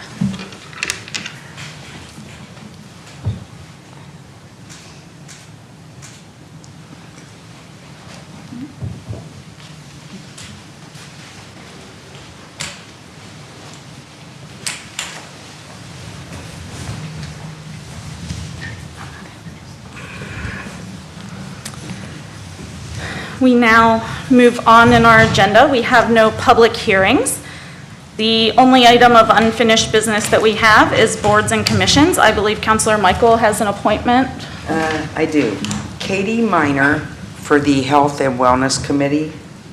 Second? Second. Approved by consensus? Yes? Thank you. There were no other nominations this evening, correct? Okay. Brings us into our public portion. Subject to rules established by council and adopted by resolution. Each individual has 4 minutes to speak. I already grabbed it. Each individual, thank you, has 4 minutes to speak. Please come to the podium, state your name and address for the record. No personal attacks. The first item, or the first individual on our list is Annie Cronin-Yorick, Chair of the HRC.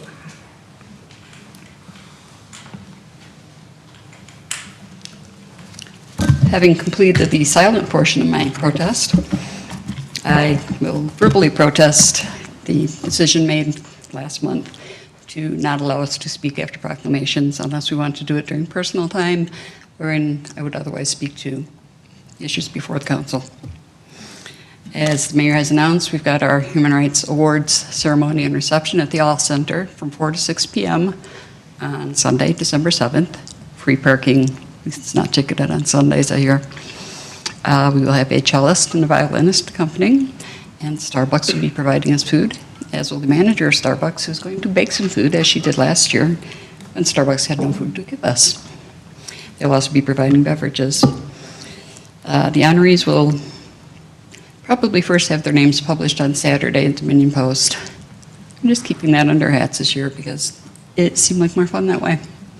That, and we didn't have our nomination until the last meeting, which is maybe 10 days ago.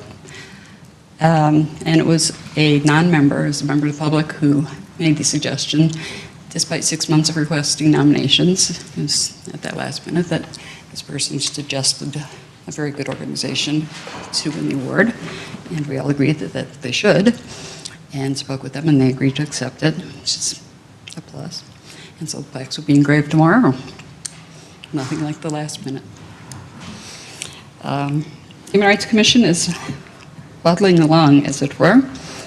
Mimi, who has bailed, and her boyfriend, who is very tall, got together with me on Monday and hung the flags from the ceiling of the All Center to start our flag poster and artwork exhibit. We have no artwork because it didn't happen again this year.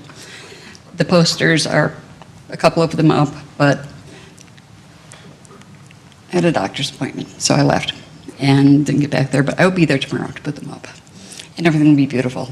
And so when you come for the reception, which I'm sure you all will, except for one person who has to work, everything should be lovely and wonderful. The commission is, well, yeah, council spoke about it at a fair amount of length at the last meeting, which I was watching from Arizona on YouTube with bated breath to see how it would go. And Commissioner Michael did a beautiful job explaining the Municipal Equality Index and why it matters. And I had a couple of the commissioners had contacted me personally to say good job, which is nice because I work really hard on these things. But also, I pointed out to Councilman Down specifically, because he's the businessman on council, that statistically speaking, the LGBTQ community, with male same-sex marriages and single gay men, have the highest amount of disposable income that is spent on leisure and travel. And so with the fantastic score we got, which was 5th highest, I think, we were tied for 9th place, but only because other cities got the same score we did, that we should be marketing ourselves for tourism. And then the day after I sent that email to him, I got an email from a tourist group saying, hey, by the way, we have gay tourists who are interested in going to friendly places, and you look like you may be one of them. So I'll go through that information and pass it along once I've gone through it. So there has been some question about the number of commissioners available. We currently have 4 commissioners who have been appointed to council, by council. And 3 of them regularly attend the meetings. A 4th one does not, and has occasionally been attending virtually, and then not again so much. We've had this problem before and dealt with it before. I may be asking to deal with it the same way again this time. There are 5 applicants in the portal, we'll call it, who put in applications and resumes to be on the Human Rights Commission. At least one of them lives in Star City and is therefore not eligible. 2 of them contacted me on November 6th. They're university students. They attended our last meeting, and one of them particularly had a great deal of input, which was great, and she looks like a very strong candidate. Another applied today. She is the manager of the Starbucks, who bakes goodies for us for our reception.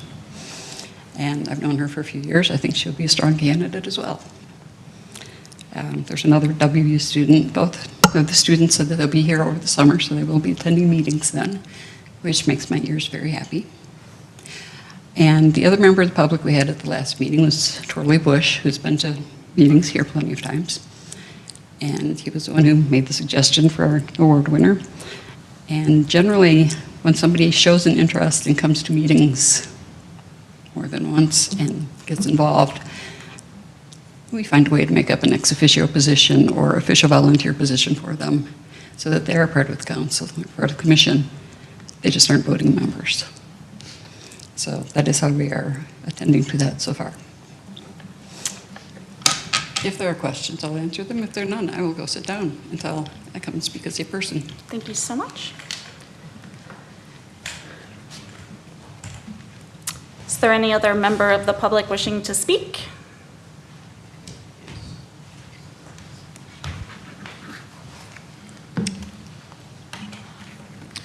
Hello, Council. My name is Justin Musser. If you have ridden the PRT in the last couple of years, I am the IT person that manages all of the servers that control all the vehicles. So I'm one of the IT people here at the university. That's just a little bit of background on myself. I'm a Morgantown resident here in the 4th Ward. I wanted to make you guys aware of the County Commission's vote to approve funding for the Flock AI surveillance ALPR cameras that was conducted on November 12th. The County Commission approved $60,000 of opioid crisis settlement money for the installation of 20 of these ALPR cameras across the county. I'm not sure where the locations of these are proposed yet or exactly any more details about that sort of stuff. I wanted to bring this to your guys' attention because the way that these cameras work is fundamentally different from regular license plate reader cameras that are currently installed around the state. And I feel like they pose a significant threat to the privacy of the public here and our residents here in West Virginia. The way that these cameras work is a little bit different than traditional license plate readers. Traditional license plate reader cameras can only identify text of license plates. And to access that information, a police department would need either a warrant or an order from a judge to be able to access that footage.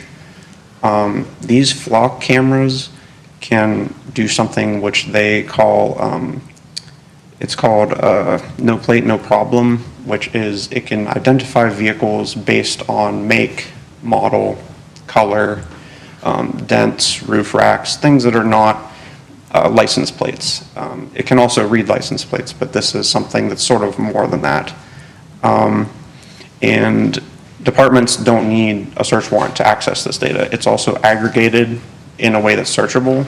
So if a department would want to search for a red sedan or a red SUV, they could just do that. My concern about these cameras being installed is just that there's immense potential for abuse by police departments for the information that's contained in these images. One of the company Flock Safety's policies by default is that there's reciprocity between sheriff's departments and police organizations. So like, even if, let's say the county wasn't looking for someone, but the state wanted to find information, they would be able to search through the county's cameras without notifying them, without doing anything to alert them. And that information is all something that wouldn't be normally accessible in an easy way by the current license plate reader cameras that are employed throughout the state. So on Monday, I had talked to the sheriff's administrator, who is sort of the project manager responsible for promoting this, and I had asked him some information security, cybersecurity, and general like IT best practice questions about these cameras.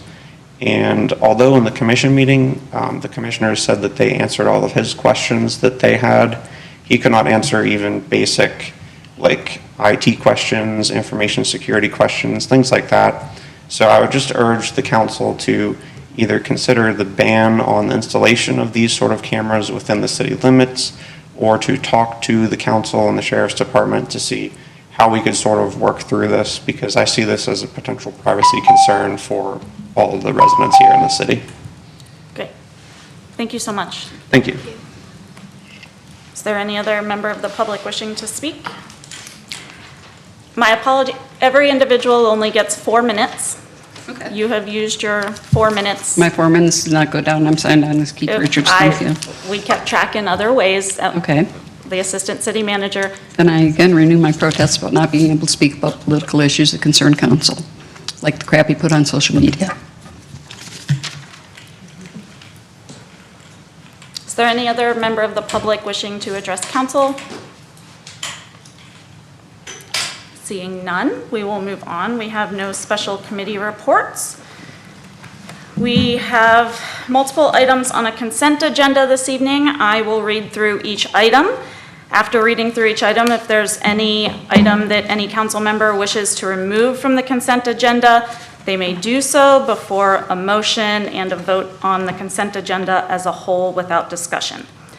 Item A is consideration of approval of a resolution amending fiscal year 2025-2026 budget revision for the Morgantown General Fund, revision number 3. Item B, consideration of approval of a resolution amending the fiscal year 2025-2026 budget revision for the Morgantown Capital Escrow Fund, revision number 4. Item C, consideration of approval of first reading of an ordinance authorizing an office space lease at the Morgantown Airport with Paul Kuntz. Item D, consideration of approval of first reading of an ordinance authorizing an office lease at the Morgantown Airport with Greg Murray. And item E, consideration of approval of first reading of an ordinance authorizing a lease agreement between the city and the Historic Post Office, HPO, for the Morgantown History Museum. Is there any item that any member of council wishes to remove from the consent agenda? Otherwise, we can entertain a motion. Move to approve it as presented. Second. Thank you. Clerk Wade? Yes. Joe Buganim, Yes. Jody Hollingshead, Yes. Wheezy Michael, Yes. Jenny Celine, Yes. Deputy Mayor Butcher, Yes. Mayor Trumbull. Yes. Passes 6-0.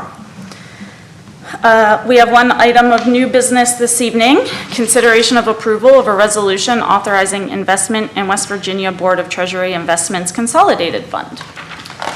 Excuse me, yes, thank you, Mayor. We have Director John Ferguson here, who's going to present this item to you. This is a proposal from staff related to some of our investment of idle cash balances. So Director Ferguson. Thank you, thank you, thank you.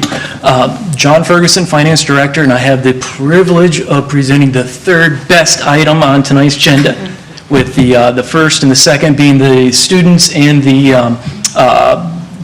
Chance, yes, our arson canine, that's awesome. So tonight, I am presenting the proposed resolution for the City of Morgantown of investing into the West Virginia Board of Treasury Investments Consolidated Fund. This action is intended to enhance the city's ability to earn interest income on its cash reserves while maintaining both safety and the liquidity of its funds. Now, before we get into kind of the details, if you will, of the West Virginia Board of Investment money market pooled funds, just want to quickly highlight the background. So currently the city has invested in 7 different money markets between the United Bank and Community Bank. So we have 6 different money market accounts currently with United, 1 with Community.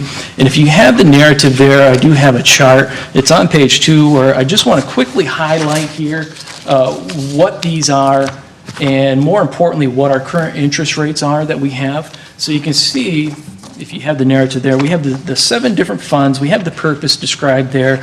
We have which bank that they are invested in. We have our average balances. Now, this was as of October 31st, which was the most recent month end when this was prepared. Obviously now we do have the November numbers, but I don't have that to present to you tonight. But what I do want to highlight here in the very right-hand corner, it's in green, I do have the updated numbers as of tonight. I actually printed these off as of 6 p.m. May I? Okay, thank you. So I have for you here, just to give you an idea. Thank you. For our money market accounts. I think we got 2 in there. Thank you. The very first one here, so with our 6 accounts with United Bank, you can see, and I had it highlighted there on the first page. I'm sorry. Did I give it to you? You give me.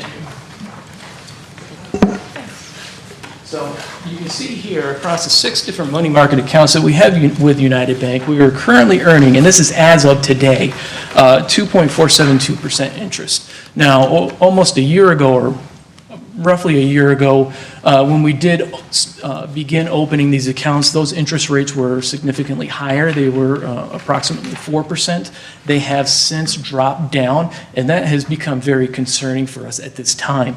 And that right there, when you consider the fact that, yes, our interest rates are decreasing, especially over the past 3 months, when you take into consideration how much the consumer price index on average has increased over the past 12 months, which I just printed off from the U.S. Bureau of Labor and Statistics, the overall, and this is as of September, which was 3%. So what that really means is that the value of the dollar over the past 12 months has actually decreased 3% on average, which means if we are earning 2.4% on our money, but yet the decrease in the value of our dollar or the purchasing ability that we currently have, everyone knows that the price of things goes up, is greater than how much we are earning. We are actually working backwards. So that's kind of the idea. We're always on the lookout, trying to make sure that we are ahead of the game and not behind the game, especially when it does come to the city's cash reserves. Now, I do want to make a very important note that these are not This isn't free money. This isn't something that is just sitting around. These funds are designated. They do have a purpose. They are idle currently because they are not currently being used. Just as an example, our capital escrow, which is our largest money market account, or the largest balance that we have in our money market account, does have a very significant purpose. We have been funding that capital escrow over a period of time. We do have our capital projects and our major purchases detailed quite considerably, and that money is sitting aside for a very specific purpose. But as it's sitting there, this is where we have the opportunity to actually earn interest income and potentially offset the increase of the consumer price index or the cost of goods and services increasing over time. Does that make sense to everybody? So when we take a look here, and again, the very first page, you can see between our 6 accounts that we have at United Bank, we are currently earning 2.472%. The idea behind it is if we can have the ability to invest on a short-term basis, we're not talking about years and years and years, we are talking about on a short-term basis with not only securing our funds, protecting the principal, we are also ensuring that we have the same liquidity as we currently do, but yet with a different financial institution and potentially earn a higher rate. We definitely want that ability to do so. And that's where if you take a look here on page, if you flip over what I gave you here, because I know in the narrative that was almost a month ago, I want to just show you here the daily rates, for example, for the West Virginia money market account. And I do have it circled here in red. It's currently at 4.144%. So you can see we're definitely more than I want to say about a 1 to 1.5% higher than we're currently earning now. And when you are talking about the amount of dollars that we are talking a significant amount of potential amount of interest earned that we could be earning if they were investing in a different financial institution than what we are currently investing in now. Does that make sense? Okay. So now, again, as a background, we have 7 different money market accounts, all at different rates. We have the potential of investing into something that gives us practically, not exactly the same, financial stability, principal protection, and also liquidity.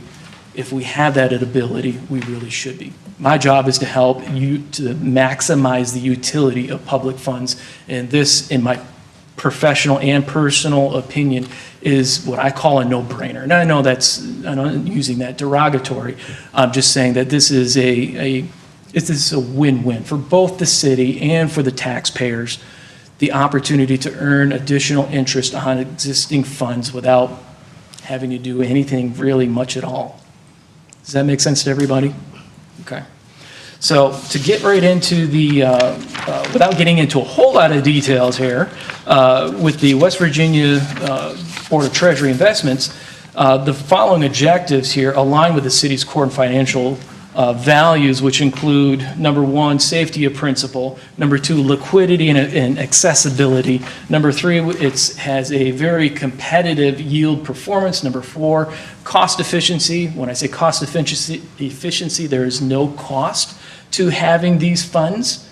There is no sales charge, there's no account fees. Because this is with the West Virginia Board of Treasuries, this is a pooled account where other municipalities and state agencies are pooling their money together. Currently, just as an example, with the West Virginia money market account, they have $8.6 billion currently invested into it. They have over 1,300 separate accounts across West Virginia state agencies and local municipalities. So we're not talking about a small financial institution. We're talking about something that's very stable. We're talking about something that has the highest rating that is possible consistently over the past, I believe they said it was over the past 10 years. Their S&P rating was the highest that they can achieve. Again, this is a win-win, a no-brainer. This is, I highly recommend this. Has the flexibility to present itself. So as an example, that gives us the opportunity, if rates do change, where we can have the ability to invest in our local bank with a higher money market account. We can certainly move that money from one institution to the other, or if just the opposite of what we are seeing now, where our local bank is offering a lower rate, where we could potentially earn a higher rate over in this particular avenue, we would certainly like to do that. And then finally, we have our statutory compliance and oversight. The West Virginia Board of Treasury investment pool is established by the West Virginia legislature to manage short-term public funds, ensuring that all investments are made in accordance with state law and best practices. We can go into more details, but I'm trying to keep it short. Does anybody have any questions? That was a great explanation. When staff brought this to us at the agenda meeting, I said, this seems like something that maybe do a little bit more explanation than an executive summary on the consent agenda. So we appreciate you coming and giving that explanation. Does anyone have any specific questions? I do have a couple, sorry. So it looks like we're authorizing to invest into 3 different funds. Are we planning on doing that? Like money market, government money market, and short-term bond pool? That's a great question. Thank you for asking that. So our current plan right now is, and I'm going to answer your question in a roundabout way. Our current investment strategy is to basically, we're not going to move everything all at once. We're going to dip our toes into the water. We're basically going to move over a portion of what we have. Specifically, we're going to be looking at 3 different pools of money. First, our financial stabilization fund. Second is the HRM Park sinking fund. And then a portion, not 100%, but a portion of the capital escrow fund's money market account cash reserves into the West Virginia Money Market Fund. That's their largest fund. That's the fund that currently offers the best and highest interest rate. The other 2 funds, there is one other money market pool, which is the West Virginia Governmental Money Market Account, which offers a very similar type money market rate. It's a little lower. There's less money, obviously, because there is a lower interest rate on that. There is less money that has been invested into that pool by other municipalities. And then the third is what they're calling the West Virginia Short-Term Bond Fund, which that does have some strings attached. There are limits about how much money can be invested, where the money comes from that can be invested into that. With this resolution, we are recommending all 3, not because we plan on using all 3, but just because if we ever want to or have the if it's to our advantage to invest in one other fund between those 3, basically this is the one resolution that gives us the authority to do that. Obviously, we're going to maximize our investment to the best of our ability, given the parameters of the city's short-term investment policy. But right now, our intentions are to invest solely into the West Virginia Money Market Account, again, which offers the highest rate of return, does have the most money invested across from all the different municipalities that are pooling their money together. But again, we are including the other 2 only because if it ever becomes to our advantage to move it from one pool to the other pool, we don't have to come and have another resolution. Did you say the bond pool was like less liquid? You couldn't move that as quickly? There's a lot of details on that. I didn't memorize it, to be quite honest with you. And I know there was a couple PDFs that I included in with the packet. And then there's also a prospectus on their website where they do talk about the restrictions that they have about what money can be invested in there, how long it can be invested. Unlike the other 2 money market accounts, where there are no limitations on the length of time or the amount of funds, that is the only one that does have those restrictions. To be completely honest with you, we probably won't be using it, but that's not a guarantee that we won't, because there might be a need in the future where we would want to invest in that type of pool. And so when was this established by the legislature? Or was it established, or was it just like an act of the Treasury? Or whichever way. That is a great question, and I'll be honest, I don't have an answer for you. But I tell you what, Deputy Mayor, I don't know when it was originally established. The legislation was last updated in 2005. And that, 2005? That update continued the existing investment fund. Okay. Yeah, cool. So it's been around for a long It's time. at least that old. Yeah. Oh, Is yeah. there- So I guess there's like a good track record of what the risk might be or what it isn't. And Yes, sir. Has the legislature, do they have, like, I guess a question for you, do they have like jurisdiction over how much risk this takes on? There are limitations on the investments they can make within, this is all governed by Chapter 12, Article 6C. They have officials that are appointed to manage that risk. Oh, okay, gotcha. That's all the questions I had. Thank you. Appreciate you. Other questions? yes, ma'am. Can other groups that are affiliated with the city, like Boat Park, take advantage of this type of fund? That's a great question, and I believe, and I may not be 100%, I'll have to rely on our city attorney, I believe they would have to pass their own board resolution in order to invest into those funds. But certainly. Probably. I don't believe they can piggyback on this resolution, but I believe they would have to have their own. Like, sort of who was eligible or how that? Does it allow for private investors? Well, it's not, that wouldn't be a private investment. Yeah, obviously. I just don't know. Do they? I don't. But I don't believe they do. This is a- Question, yes. State Sorry. spending units are obligated to deposit their funds with this fund, as I understand it, and then political subdivisions have the option to Okay. use it. Here we go. Thank you. You're welcome. Thank you. Appreciate your time. Thank you. Is there a motion for the investment in West Virginia Board of Treasury Investments Consolidated Fund? Move to approve? Second. Thank you. Any further discussion? No. Clerk Wade? Yes. Joe Buganim, Yes. Jody Hollingshead, Yes. That I'm thinking. Wheezy Michael, Yep. Jenny Celine, Yes. Deputy Mayor Butcher, Yes. Mayor Trumbull. Yes. Passes 6-0. Brings us to our city manager's report. Thank you, Mayor. Just a quick update as we come closer and closer to the warming shelter. Want to make sure to share updates as I receive them. So latest from Market Catholic Charities from today is that the supplies have been ordered and most have been delivered, and they plan to be moving items over to the facility next week. Still working to coordinate an on-site visit at the facility again.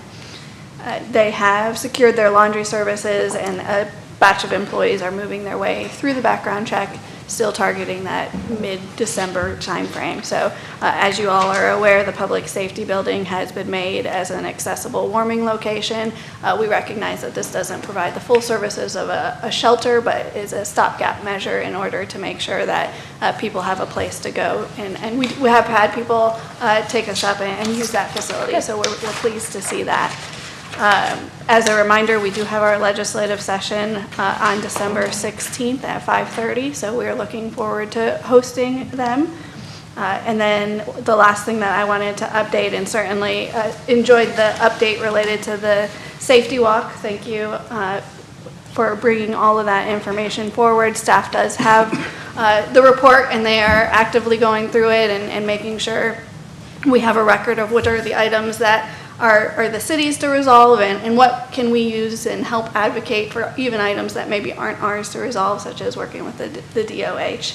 But thought it was a good reminder, as well as we talk about the Quick Capture app, is that the city does have a app as well, and you can find information on that under How Do I Submit a Service Request online, and it shares information related to our Morgantown 311 system, which is through C-Click Fix. That is a system that people are able to take pictures, GPS, and send reports in.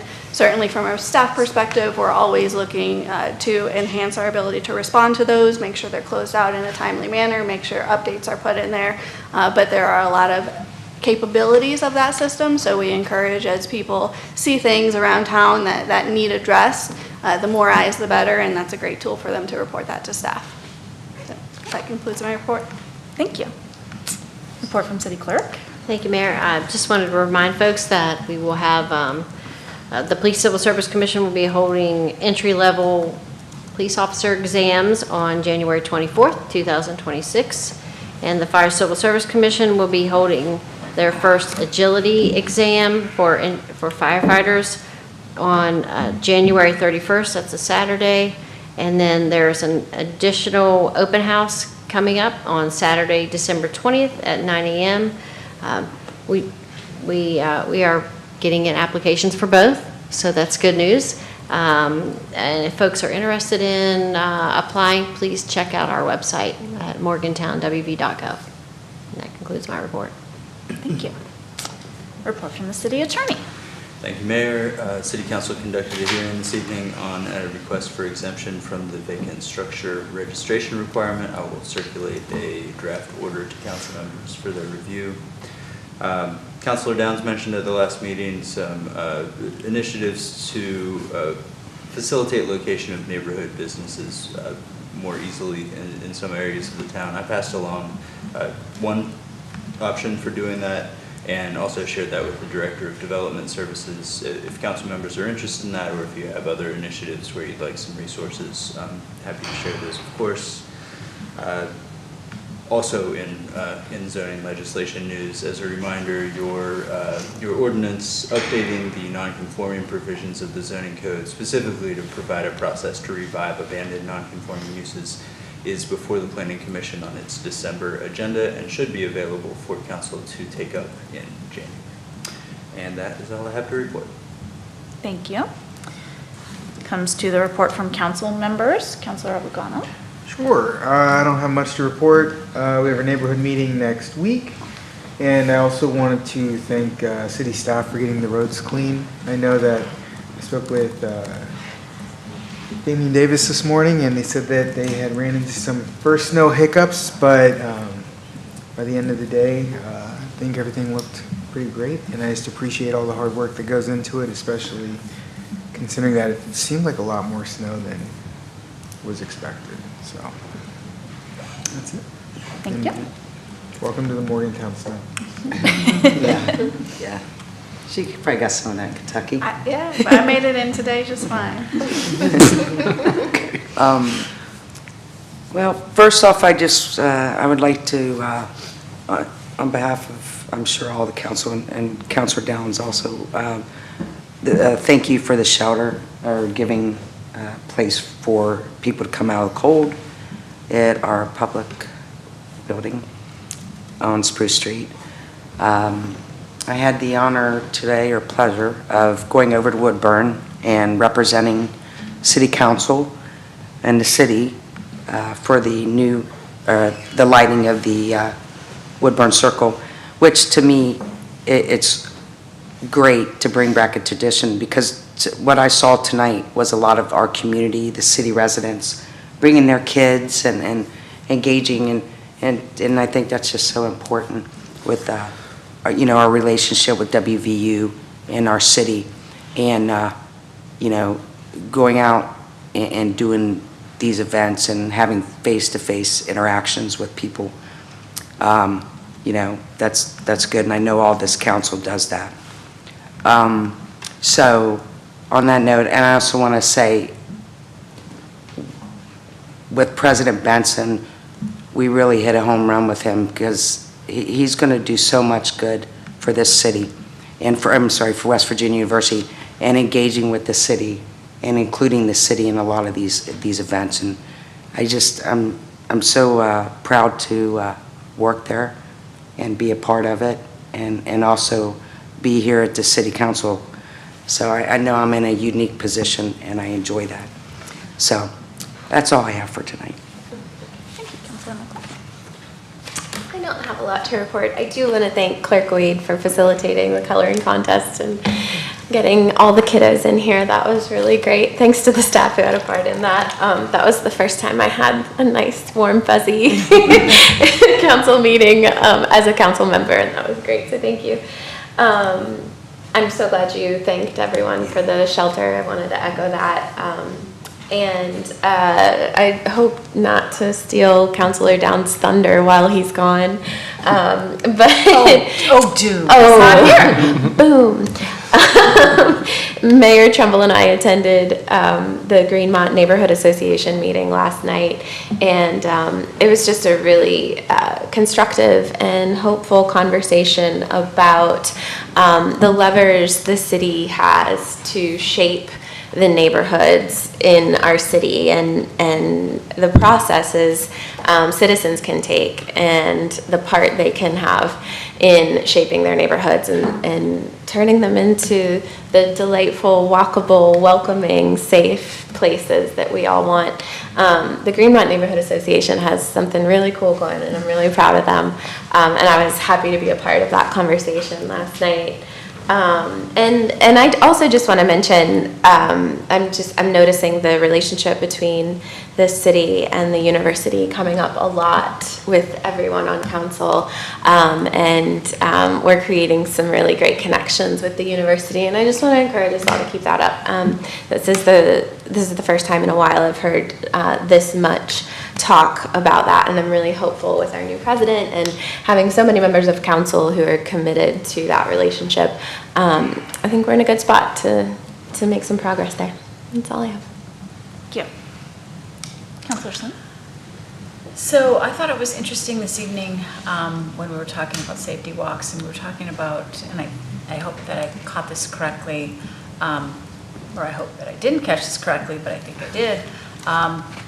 The idea that at night people were not necessarily respecting crosswalks, and it seemed like part of the issue is people either not using crosswalks or people crossing, in a way that a car maybe had a harder time identifying where they're going, but also the idea that sometimes a car can't see a pedestrian at night.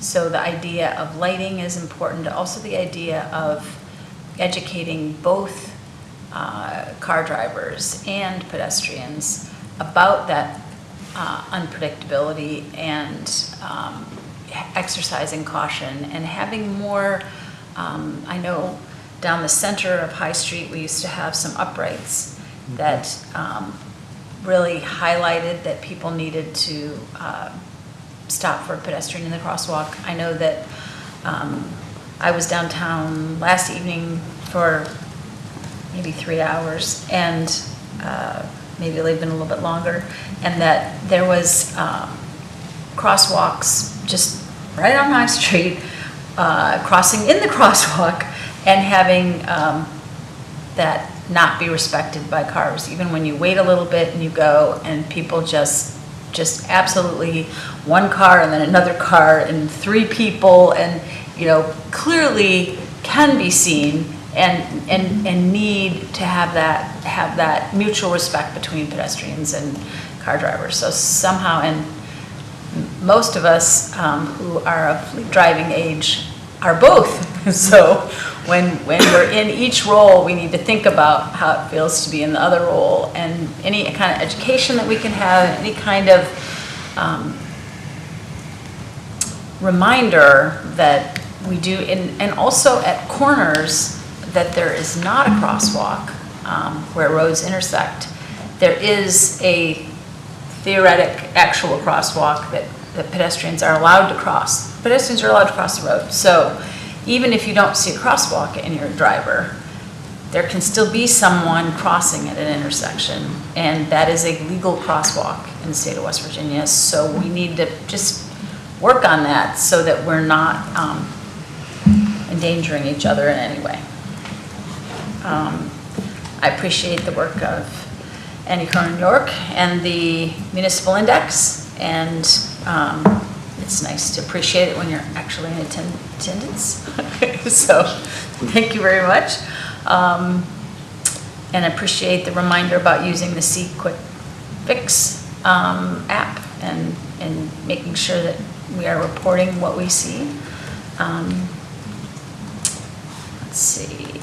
Oh, I'd like to suggest an opportunity for citizen engagement in the springtime, that when we have the farmers market back in our farmers market pavilion across the street on Spruce Street, that we have there's the ability to have a table there, and that we sign up for a table and we take turns between council and our manager, and take turns just two at a time there in 45-minute shifts or something, so that any council member who chose to could have an opportunity, so that we are sharing that ability to engage the public and just have an ability to sit down and have a conversation with the council member. Man, too many of those C sounds. That's great. But I think that if we had some of those kinds of opportunities, they would be spread between council members, so that everyone who wanted to participate could. And I would appreciate working on that. Good. I'm good. Last Saturday, I saw the mayor and Councilwoman Hollingshead at Small Business Saturday. At the retail lab is kind of where it kicked off, and there was Santa and Mrs. Claus, and then we just wandered around the rest of downtown. It was really encouraging. Every store we went to was packed the entire time I was down there, and we were probably there for about 4 hours, from like 9 to 1, something like that, I think. But yeah, it was really great to see the downtown that active, and that many people shopping in our downtown, taking advantage of Small Business Saturday. I had 2 objectives, which was to buy a gift for my niece and to buy a gift for my dad, and we accomplished those. So that was great. It was actually like pretty good weather for it too. Just really nice to be out there and seeing the downtown so alive, and be in community with a bunch of people, see a ton of people that I knew. So the only other thing I want to mention is on December 4th at 9 a.m. We'll be a hearing for the Suncrest Primary School. So those that are interested in that topic, that is when that is happening. That'll conclude my report. It's on my calendar. Yep. We'll be there. We'll be there. You and I have been at most. Oh. Yeah. So our agenda had a new thing this time, report of proclamations issued outside of a council meeting, which is something that council had asked for, so that those proclamations could be entered into the record. I didn't see the proclamations attached to the packet, which I think is the intention, so hopefully we can get that updated in the future. But I did do the Domestic Violence Awareness Month proclamation at the Candlelight Vigil in front of Woodburn Hall that you all knew about. We did Extra Mile Day, which was just a renewal of a thing that has been done yearly in the past and mailed to the organization that requests it. That was not actually, I did not go somewhere and do that. And then, as Deputy Mayor Butcher said, we did the Small Business Saturday proclamation. I mentioned that at the last council meeting and invited anyone who wanted to attend, so Deputy Mayor Butcher and Councilor Hollingshead did come, and we read a proclamation and cut a ribbon with Santa, and had a merry old time to kick off the season in downtown.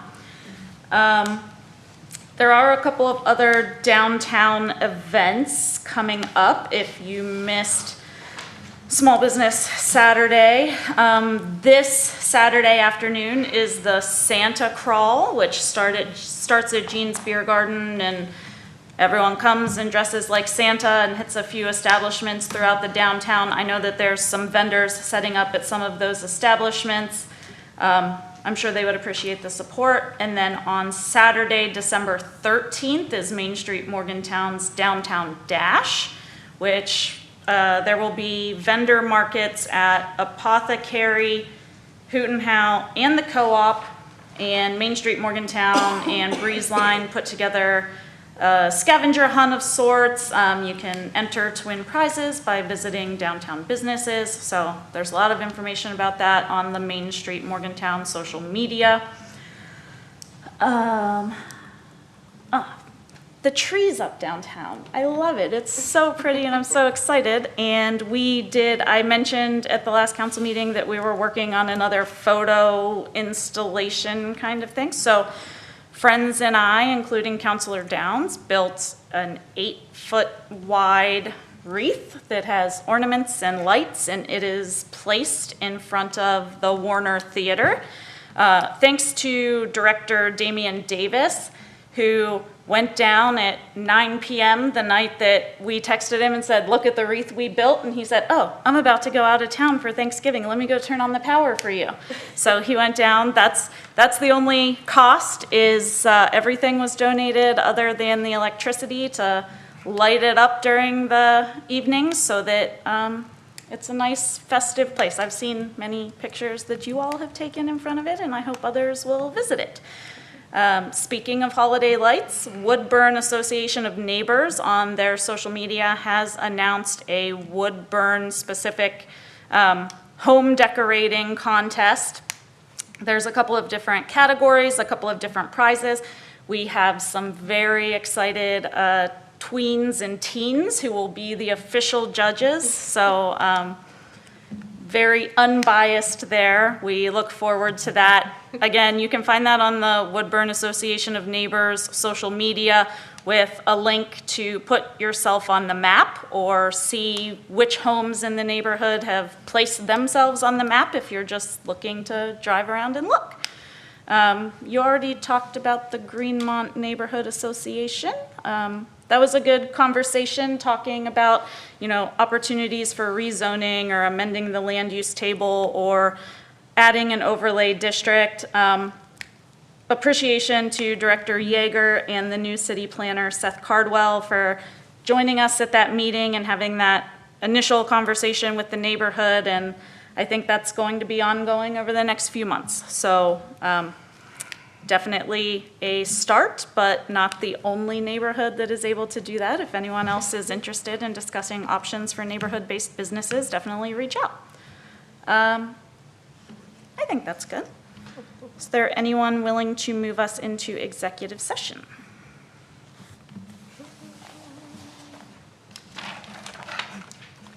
How about we discuss matters protected by attorney-client privilege under West Virginia State Code 6-9A4B12. I'd like to move that we go into executive session. Thank you. Second? Thank you. In favor? Yes? Great. We'll take a few minutes and then, we'll take a few minutes and then move into executive session.